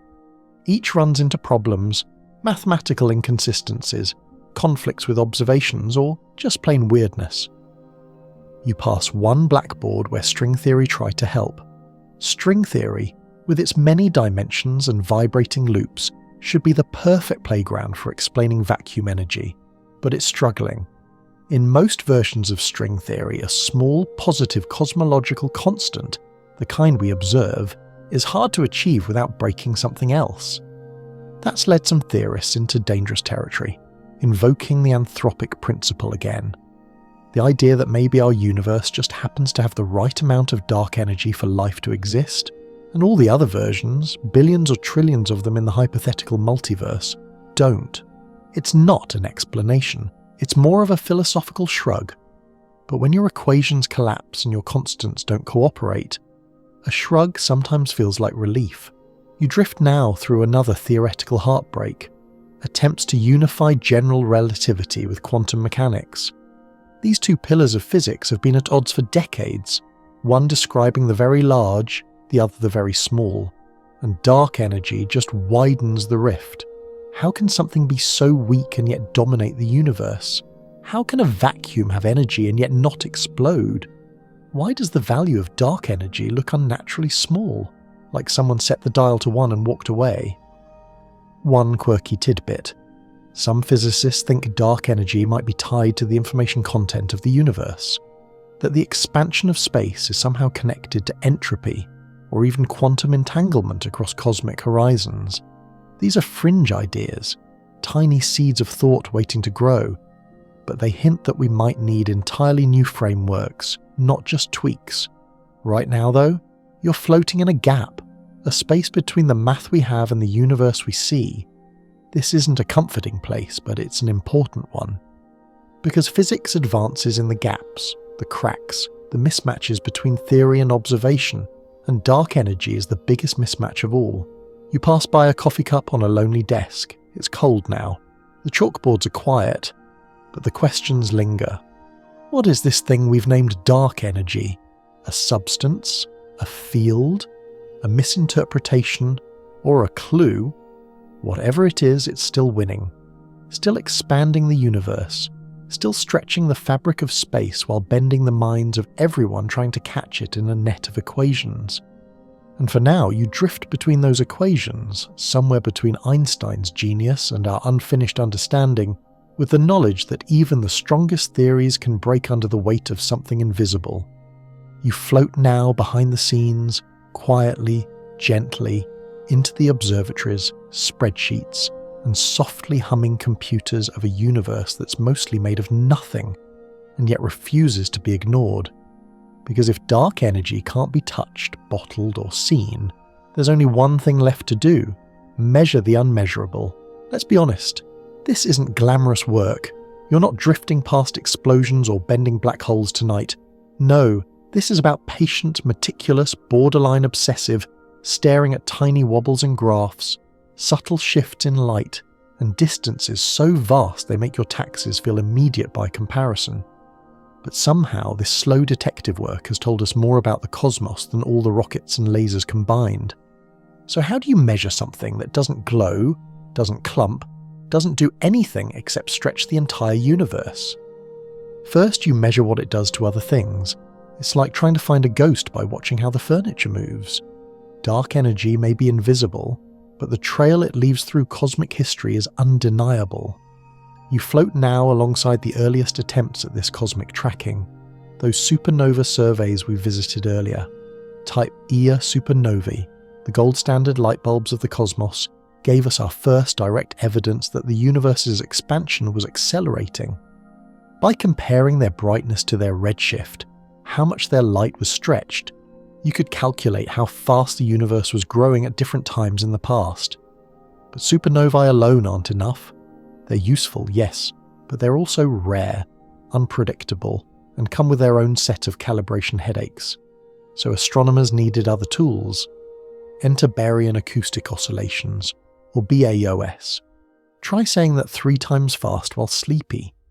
These are faint ripples in the large-scale structure of the universe, subtle patterns in how galaxies are distributed across space. They're essentially the frozen echoes of ancient sound waves that rippled through the early universe when it was a hot, dense plasma. Here's the trick.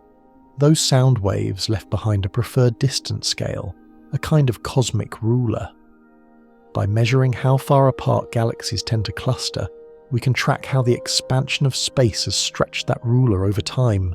You pass through a grid of galaxies now, billions of them, each one a data point, and between them, the faint imprint of a ripple that started over 13 billion years ago and somehow still echoes in the arrangement of cosmic architecture. Biosurveys like those from the Sloan Digital Sky Survey and others have become one of the most powerful ways to chart dark energy's influence. The data doesn't lie. Something is stretching the universe, and it's doing it faster and faster. Then there's the cosmic microwave background still whispering across space. You've floated through it before, but now you understand how precise those measurements really are. Satellites like WMAP and Planck mapped the tiny fluctuations in that baby picture light to insane precision, down to microkelvins. From the shape of those temperature ripples, we can infer not just the universe's age and shape, but its contents. And guess what? They only make sense if about 70% of the energy density of the universe is dark energy. The CMB doesn't see dark energy directly. It's a snapshot of a time when matter ruled the cosmos, but it sets the starting conditions. And from there, we can model how expansion evolved. Dark energy becomes necessary if we want the story to match from beginning to now. Historians still argue whether these measurements prove dark energy exists or just prove something's wrong with our current models. But one thing's certain, the data keeps piling up. And every new telescope, every new survey, every new probe, they all agree. The universe is being pulled apart by something we don't understand. You float now into the offices of the people trying to understand it anyway. Cosmologists, data scientists, software engineers, telescope designers. This isn't one genius in a lab coat anymore.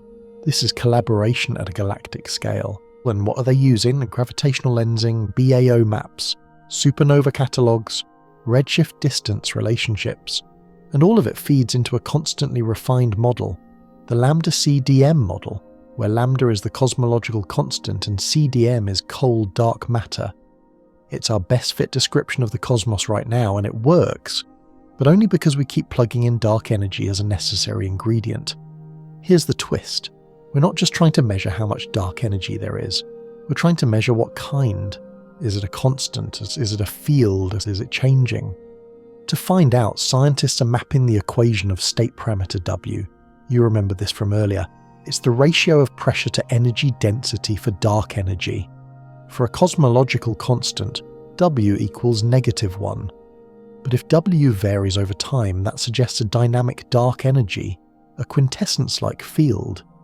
You float past plots of W now, long, elegant graphs with error bars shrinking year by year. Observations from different techniques begin to overlap. The measurements are circling around -1, but not with perfect certainty. Not yet. One quirky tidbit. There are dedicated missions that do nothing but try to pin this number down.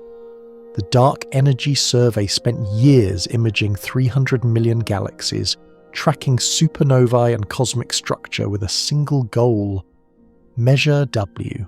And coming in strong, Euclid and the Nancy Grace Roman Space Telescope, two space observatories that will push our understanding of dark energy further than ever.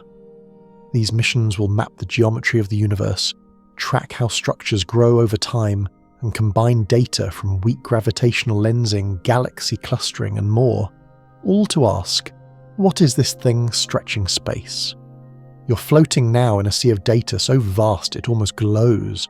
thousands of observations, terabytes of measurements, decades of work, all chasing a number, a -1, or something close to it. And yet, for all that effort, we still haven't seen dark energy. We only see its effects. It's like studying the wind through the waves, the dancer through the motion, the ghost through the shifting furniture. But the measurements are real. The universe is stretching, the rulers are growing, and the map is expanding even as you trace it. So how do you measure the unmeasurable? With patience, with precision, with eyes on the sky and code in the basement and hope in the margins of error. You float now at the edge of science's reach, where math meets mystery, where observation clutches at the hem of reality and says, "I think you're hiding something." And reality, it just keeps stretching. You're drifting now through a sky of quiet chaos. Not the chaos of explosions or noise, but the subtle, structured kind. Patterns hidden in the background, wiggles in the sky. They're not immediately obvious, not unless you know how to look, but scattered across the cosmos, between galaxies, in the shape of clusters, in the clustering of voids, are faint but unmistakable oscillations, regularities, spacings that echo with the memory of sound waves from the early universe. They're called baryon acoustic oscillations, or BAOS, and they're among the most important clues we have about the nature of dark energy. You're already familiar with them in theory. Way back when the universe was young, it wasn't quiet. It was hot and dense and filled with plasma, basically a soup of photons and matter so thick that light couldn't move freely. In that thick stew, pressure waves, actual sound waves, rippled through space, compressing and expanding matter like cosmic drumbeats. These waves only lasted for a few 100,000 years, but when the universe cooled enough for atoms to form, when light could finally move without constant collisions, those waves froze in place. The densest points became the seeds of galaxies, and the distance those waves travelled before freezing, that became a standard ruler, about 500 million light-years across. You float now among the remnants of those waves, gently spaced clusters of galaxies that, when mapped at massive scales, show a subtle preference for being spaced at just about that distance. It's not a hard grid, it's a statistical bump, but it's there. This ripple, this frozen wave, is one of the most powerful tools for probing how the universe has expanded over time, because it gives us a known size to compare against, a cosmic ruler. And by looking at how stretched or compressed that ruler appears in different parts of the sky, at different redshifts, we can tell how much dark energy has been at work.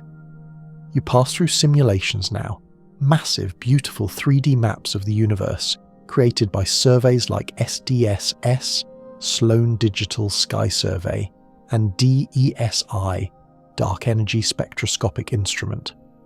Hundreds of millions of galaxies plotted like grains of salt across an infinite countertop, but with just enough of a pattern to say, something happened here. And more importantly, something is still happening. Because when we measure the size of those Bayo features at different epochs, looking farther and farther back in time, we find that the expansion rate of the universe hasn't been constant. It's been changing. And that change is best explained by the rise of dark energy. Think of it this way. If you saw a distant tree in the forest and knew exactly how tall it was, you could guess how far away it must be based on how small it looks. Now imagine planting millions of those trees at different distances in different directions. That's what BAOS let us do, across time. Historians still argue whether BAOS are the most reliable cosmic ruler, but one thing's certain, they're consistent. They match up with results from supernovae, from the cosmic microwave background, from gravitational lensing. All roads lead to expansion. All roads lead to something pushing from the seams. You float through those seams now, past galaxy surveys like BOSS, EBOSS, and DES. These programs don't just take pretty pictures, they take spectra, redshift, composition, motion. The data they gather feeds into massive computational models that try to reconstruct the 3D geometry of space. And within that geometry, they look for deviations, subtle wobbles, angular spacing. These are the wiggles in the sky. Even more powerful than the spatial wiggles are the temporal ones. By comparing the same BAO scale at different redshift, different eras, we see how the rate of expansion changes over time, and the result is unambiguous. The universe used to expand more slowly. Now it's expanding faster. That change is the fingerprint of dark energy. Here's a quirky thought. When we look at these galaxy maps, we're seeing objects separated by billions of years. The light from each point left at different times, some before Earth existed, some while dinosaurs roamed. We stitch together a picture of the universe not as it is, but as it was, across a mosaic of timescales. It's like building a map from postcards mailed from every century. You float now past the Wiggle Z survey, not a typo, but an actual survey of the sky that specifically hunted for these BAO features. It confirmed that not only do the wiggles exist, but they grow clearer as more data is gathered. These aren't flukes, they're fossils, echoes of ancient sound turned into modern statistics. And here's the deeper magic. By measuring these oscillations in different directions, astronomers can also separate radial expansion, how fast galaxies are moving away from us, from transverse expansion, how the angles between them change. This gives a more nuanced view of how dark energy behaves, not just how strong it is, but whether it changes with direction or over time. You hover near a data plot now, dots and curves, peaks and valleys.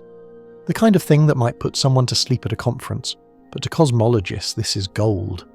Every bump tells a story, every deviation hints at something new, and every match confirms the models that include dark energy. One fun fact, these wiggles aren't visible in the night sky. You can't see them with your eyes. You have to map hundreds of thousands of galaxies to see the pattern emerge. It's like a cosmic magic eye poster. Blur your focus just right, and a three-dimensional truth rises from the noise. But you're floating inside the pattern now, seeing the wiggles for what they are, not just relics of the early universe, but measuring sticks in the hands of scientists chasing shadows. They measure the expansion, the acceleration, the history of space itself. And what do the wiggles say? They say the universe is stretching. They say the stretching is speeding up. And they say something, call it dark energy, call it whatever you like, is making it happen. No explosions, no alarms, just subtle ripples from the dawn of time, still echoing, still guiding, still pulling the future apart. And all you have to do is follow the wiggle. You're floating now alongside machines, not clanking metal gears or robotic arms, but graceful giants that stare into the dark and try to measure the unimaginable. These are the telescopes and satellites, the spaceborne spies peering back through time, mapping the sky not just for beauty, but for truth. Their target, that quiet, invisible force stretching space. Tonight you hover beside the instruments chasing dark energy. Somewhere far above Earth, orbiting silently, is the Planck satellite. You glide past it now, decommissioned, but still remembered like a retired lighthouse that once mapped the shorelines of reality. Planck wasn't designed to chase dark energy directly. Its mission was to measure the cosmic microwave background, that ghostly afterglow of the Big Bang. But in doing so, it became one of our greatest tools for understanding what the universe is made of. From Planck's precise maps of temperature fluctuations in the CMB, scientists pieced together the most detailed estimate of the universe's contents. 5% ordinary matter, 27% dark matter, and, yes, 68% dark energy. You pass one of those maps now, a swirling globe of blue and red splotches, each just slightly warmer or cooler than the average, each one a fossil, each one a whisper. Without dark energy in the model, those splotches wouldn't match the distribution of galaxies we see today. Without dark energy, the entire structure of the cosmos collapses under the weight of its own math. But Planck was just the beginning. Next, you drift toward a fresh set of eyes. Euclid, launched by the European Space Agency. Euclid is floating above you right now, in real life, in orbit around the Sun-Earth L2 point. That's a quiet parking spot in space, far from Earth's shadow and light pollution. A perfect perch for measuring cosmic geometry. Euclid's job? To map the 3D distribution of galaxies with unprecedented detail across billions of light years, and to use that map to trace the influence of dark energy over time. It will do this by measuring two main effects: baryon acoustic oscillations, which you already know about, and weak gravitational lensing, which you're about to. You float now through a simulation of lensing. Light from distant galaxies stretched and distorted as it passes through massive structures like galaxy clusters. These distortions are subtle, like trying to spot fingerprints on a window pane from across the room. But when you look at millions of galaxies at once, the pattern emerges, and that pattern tells you how structure forms and grows over time. And if the growth of structure is slowing down, that's another fingerprint of dark energy. Because the faster space expands, the harder it becomes for matter to clump together under gravity. It's like trying to build sandcastles on a beach that's steadily moving away from itself. If dark energy is getting stronger, we should see galaxies forming more slowly. Euclid will measure that in exquisite detail. And it's not alone. Coming soon to a sky not far from yours, the Nancy Grace Roman Space Telescope, NASA's next big leap. Roman will do for dark energy what Hubble did for beautiful cosmic photography, but with a much wider field of view, allowing it to survey vast swaths of sky with Hubble-like clarity. It'll map supernovae, it'll chart lensing, it'll hunt for BAO ripples across time, and it'll help narrow down that crucial value of W, the equation of state parameter for dark energy. Is it really -1, or is it less? If Roman finds that W is evolving, that would be evidence for a dynamic dark energy, a quintessence field, or something even stranger. You float through this web of data pipelines now, massive streams of information flowing from space telescopes to Earth, then into petabytes of storage, and finally into models and simulations. The machines see the sky, the software interprets, the scientists argue, and dark energy remains silent.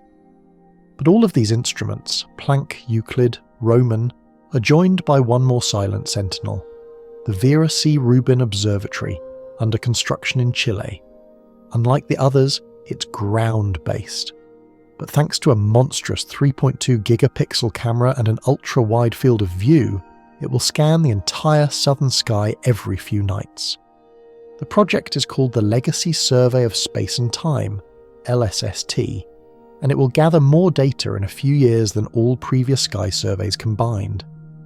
That data will track the motions of galaxies, the brightness of supernovae, and the subtle shifts in large-scale structure over time. And all of it, every light curve, every redshift, every distorted galaxy shape, feeds into a bigger question. What is this thing accelerating the universe? Historians still argue whether these machines are peering into reality or just drawing shadows on a cosmic cave wall. After all, we only get one universe to observe. No control group, no reruns, no second trials. Just one unfolding, endless experiment. But what an experiment it is. And while you float here, you begin to realize something else. We're not just measuring dark energy to satisfy curiosity. We're measuring it because the future depends on it. Will expansion continue forever? Will it slow down? Will it rip the universe apart? The answer depends on the nature of dark energy, whether it's static, changing, or something more exotic than we've imagined. The tools are here. The data is flowing. The answers are still hazy, but the telescopes are watching. You drift now at the edge of their vision between deep time and deep thought, watching the watchers. Machines peering into the past to see the future. Not just satellites or mirrors or silicon chips, but extensions of our need to understand. These instruments won't see dark energy directly, but with every ripple, every shift, every wiggle in the sky, they come closer to mapping its shadow. And you're drifting inside the picture they're painting. You drift now toward the edges, Not just the edges of the universe, but the edges of comprehension itself. Out here, in the cold, speculative twilight of modern physics, the questions don't get smaller. They get universe-sized. Because as baffling as dark energy is on its own, some physicists suspect it's only part of a much bigger, stranger story. Tonight you're brushing up against the possible and the multiverse. It starts with a hunch, a nagging weirdness, that the value of dark energy in our universe isn't just small, but unnaturally small.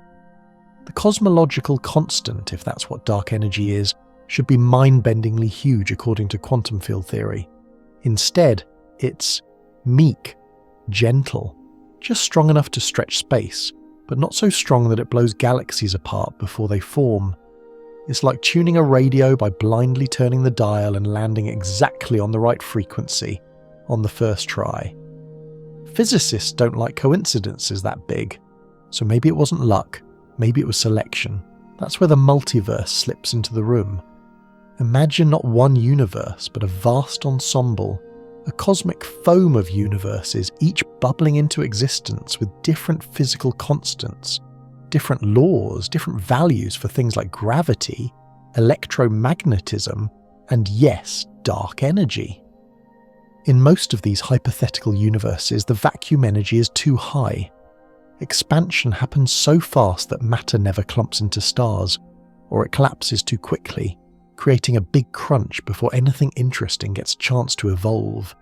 Universes like that are lifeless, silent, but a few scattered across this infinite multiverse have just the right ingredients, just the right dark energy, just the right physics to make chemistry and biology and weird late-night podcasts possible.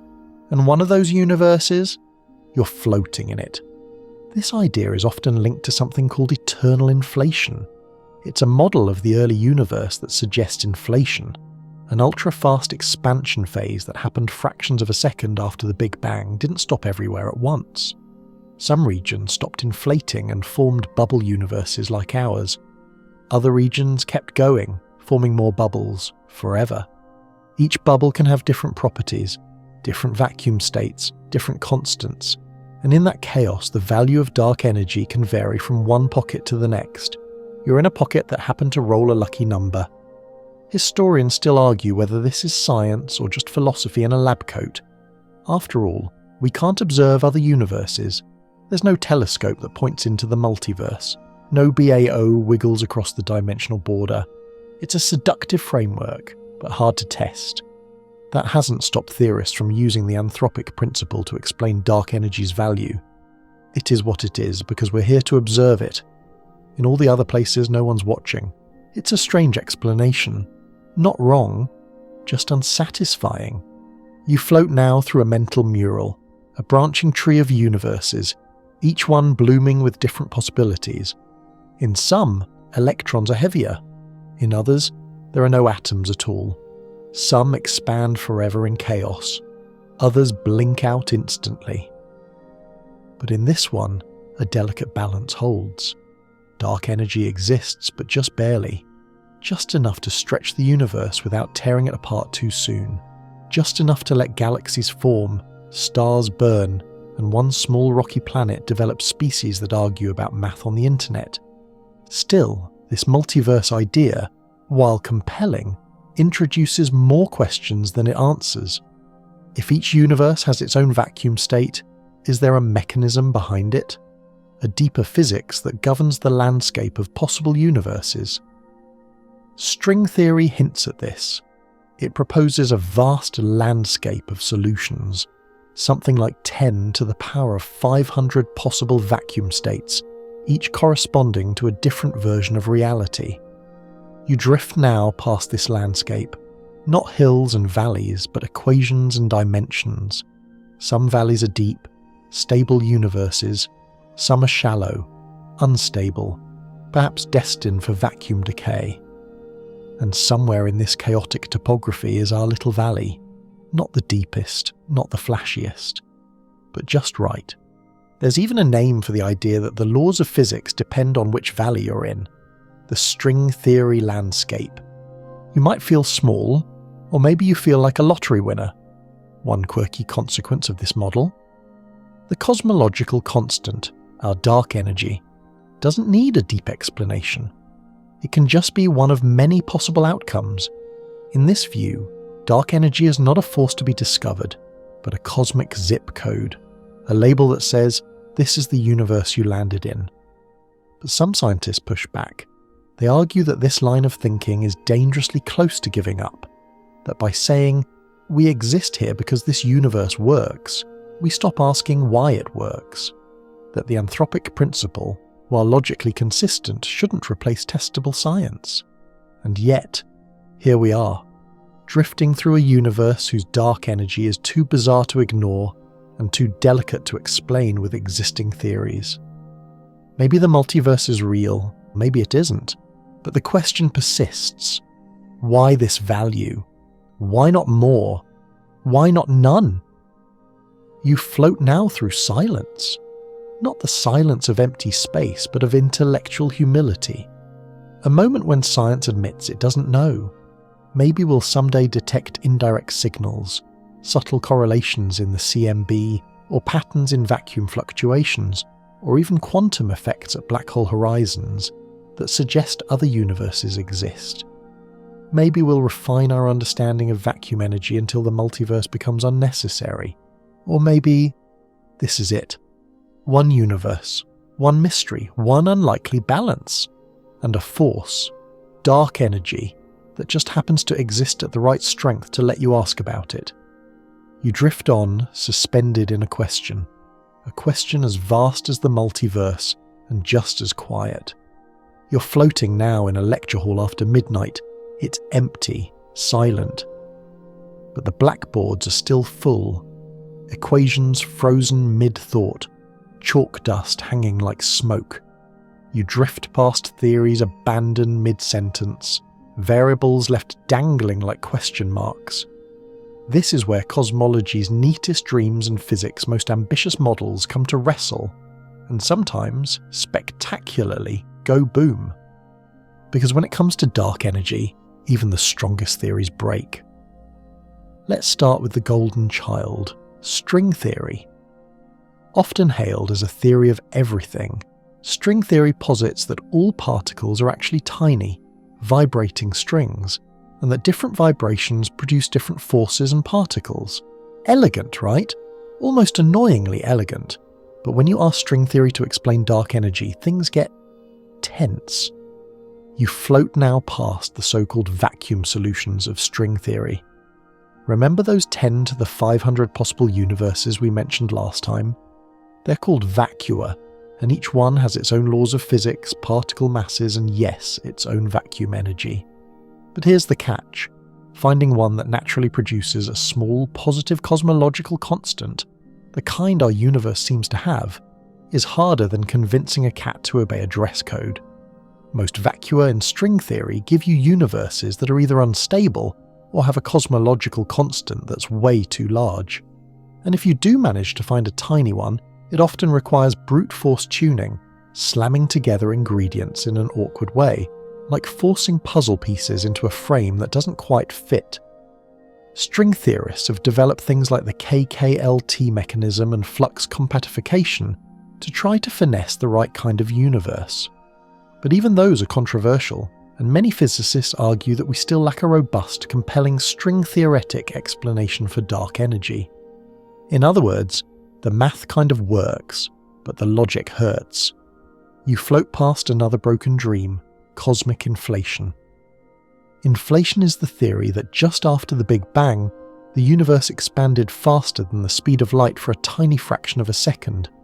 It explains why the cosmos looks so smooth, why it's flat, and why the CMB has such uniformity. It's a solid theory. It has evidence. It won a Nobel Prize.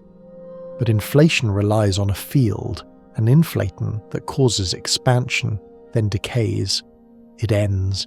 It gives rise to particles and galaxies. Boom! Story over. Except, the idea of a field causing expansion is awfully similar to dark energy. And yet, the inflaton turned off. Dark energy hasn't. Some physicists hoped dark energy could be explained as the tail end of inflation, a leftover puff of that original inflating field. But the math doesn't line up. The timescales don't match. The energy scales are off by orders of magnitude. It's like trying to use the exhaust from a Saturn V rocket to blow out a birthday candle. Comically mismatched.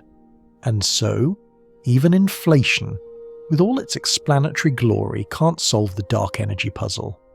Historians still argue whether that means inflation itself is flawed or just incomplete. Some newer models, like eternal inflation or slow-roll scalar fields, try to bridge the gap, but they often end up smuggling the mystery around rather than solving it. You drift now toward a theory that isn't broken so much as strained to the edge. The standard model of particle physics. This is the playbook that tells us how particles behave, how forces interact, and what happens inside your coffee cup at the quantum level. But it doesn't include gravity, and it doesn't include dark energy. Worse, it predicts a vacuum energy that's mind-bogglingly huge. We've said it before, but it bears repeating. If you calculate the vacuum energy density from the standard model, you get a number that's 10 to the 120 power times too big. That's a so wrong it loops back around to being almost impressive kind of wrong. This discrepancy isn't just a math error, it's a theoretical disaster. It's called the cosmological constant problem, and it's one of the biggest embarrassments in theoretical physics. And despite decades of effort, refinements, extensions, tweaks, no one has solved it. Supersymmetry tried. For a while it looked promising. SUSY, as it's lovingly nicknamed, proposed that every particle has a heavier superpartner, and that these could cancel out the absurd contributions to vacuum energy. But we've searched for these superparticles at the Large Hadron Collider, and so far they're just not there. Without supersymmetry, that cancellation vanishes, and the vacuum energy stays gigantic, which it clearly isn't. Another promising framework, loop quantum gravity, tried to address the problem by quantizing spacetime itself, replacing the smooth geometry of general relativity with a network of discrete loops. It's an elegant concept, but it hasn't yet produced a working model that matches cosmological observations, let alone one that explains dark energy. You pass through these discarded theories now, watching the chalkboard trails fade like stardust. Not because the ideas weren't beautiful, many of them were, but because they couldn't survive contact with the reality we observe. And yet science grows in these ruins, it learns from the breakage. Every failed explanation narrows the possibilities, every unworkable model clears space for the next one. One quirky idea that still lingers, that dark energy isn't a thing at all, it's a statistical effect, that maybe on large scales, the clumpy structure of the universe biases how we interpret the expansion. This is called back reaction. It's a fringe concept, still debated, but it raises an interesting point.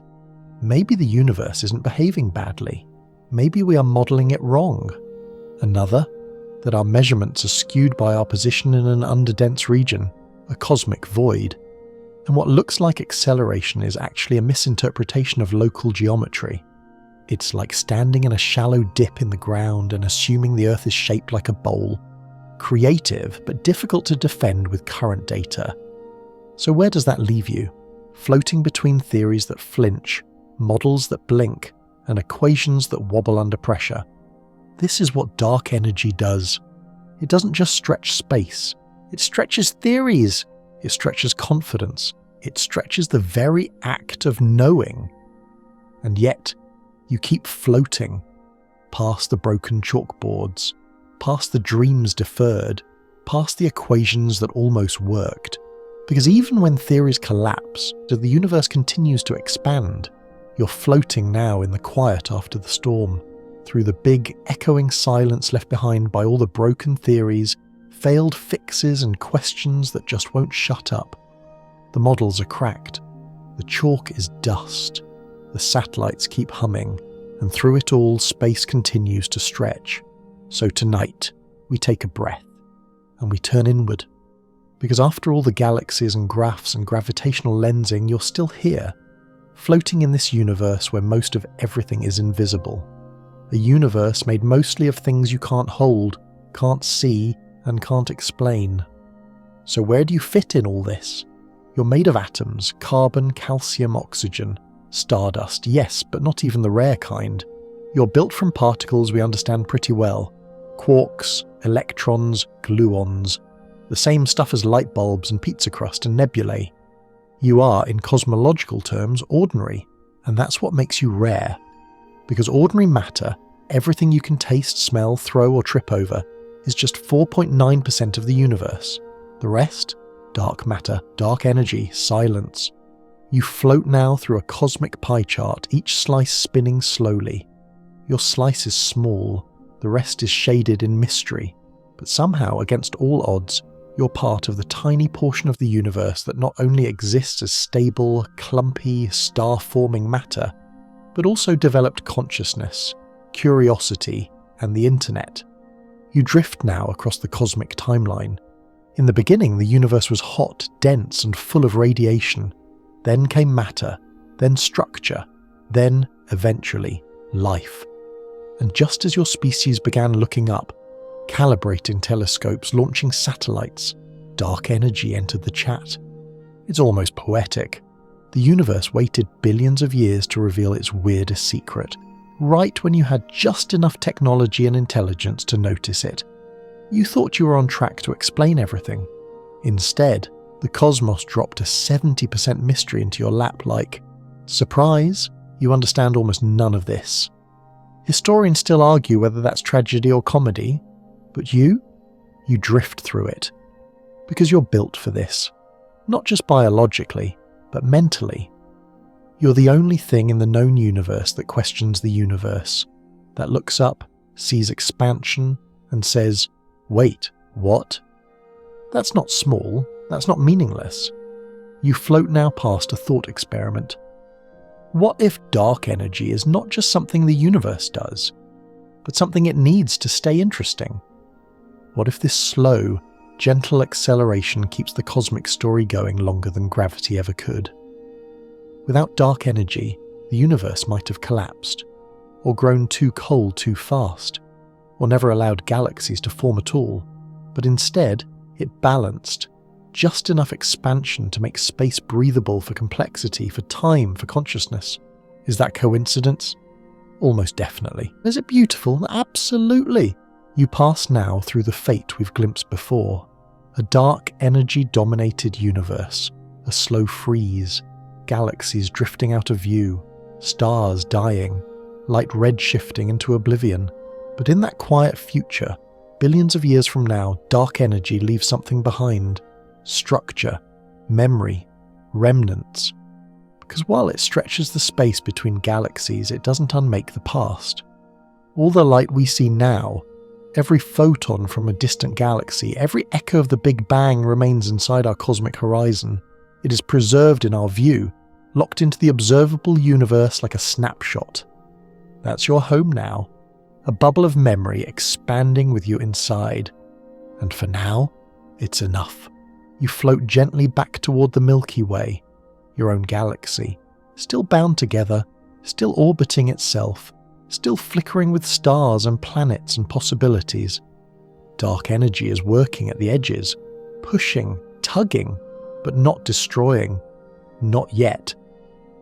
You drift past Earth, where scientists are still measuring W, still arguing in journals, still launching telescopes with names like Euclid and Roman and Rubin, still looking for clarity in a sky that seems determined to stay just a little fuzzy.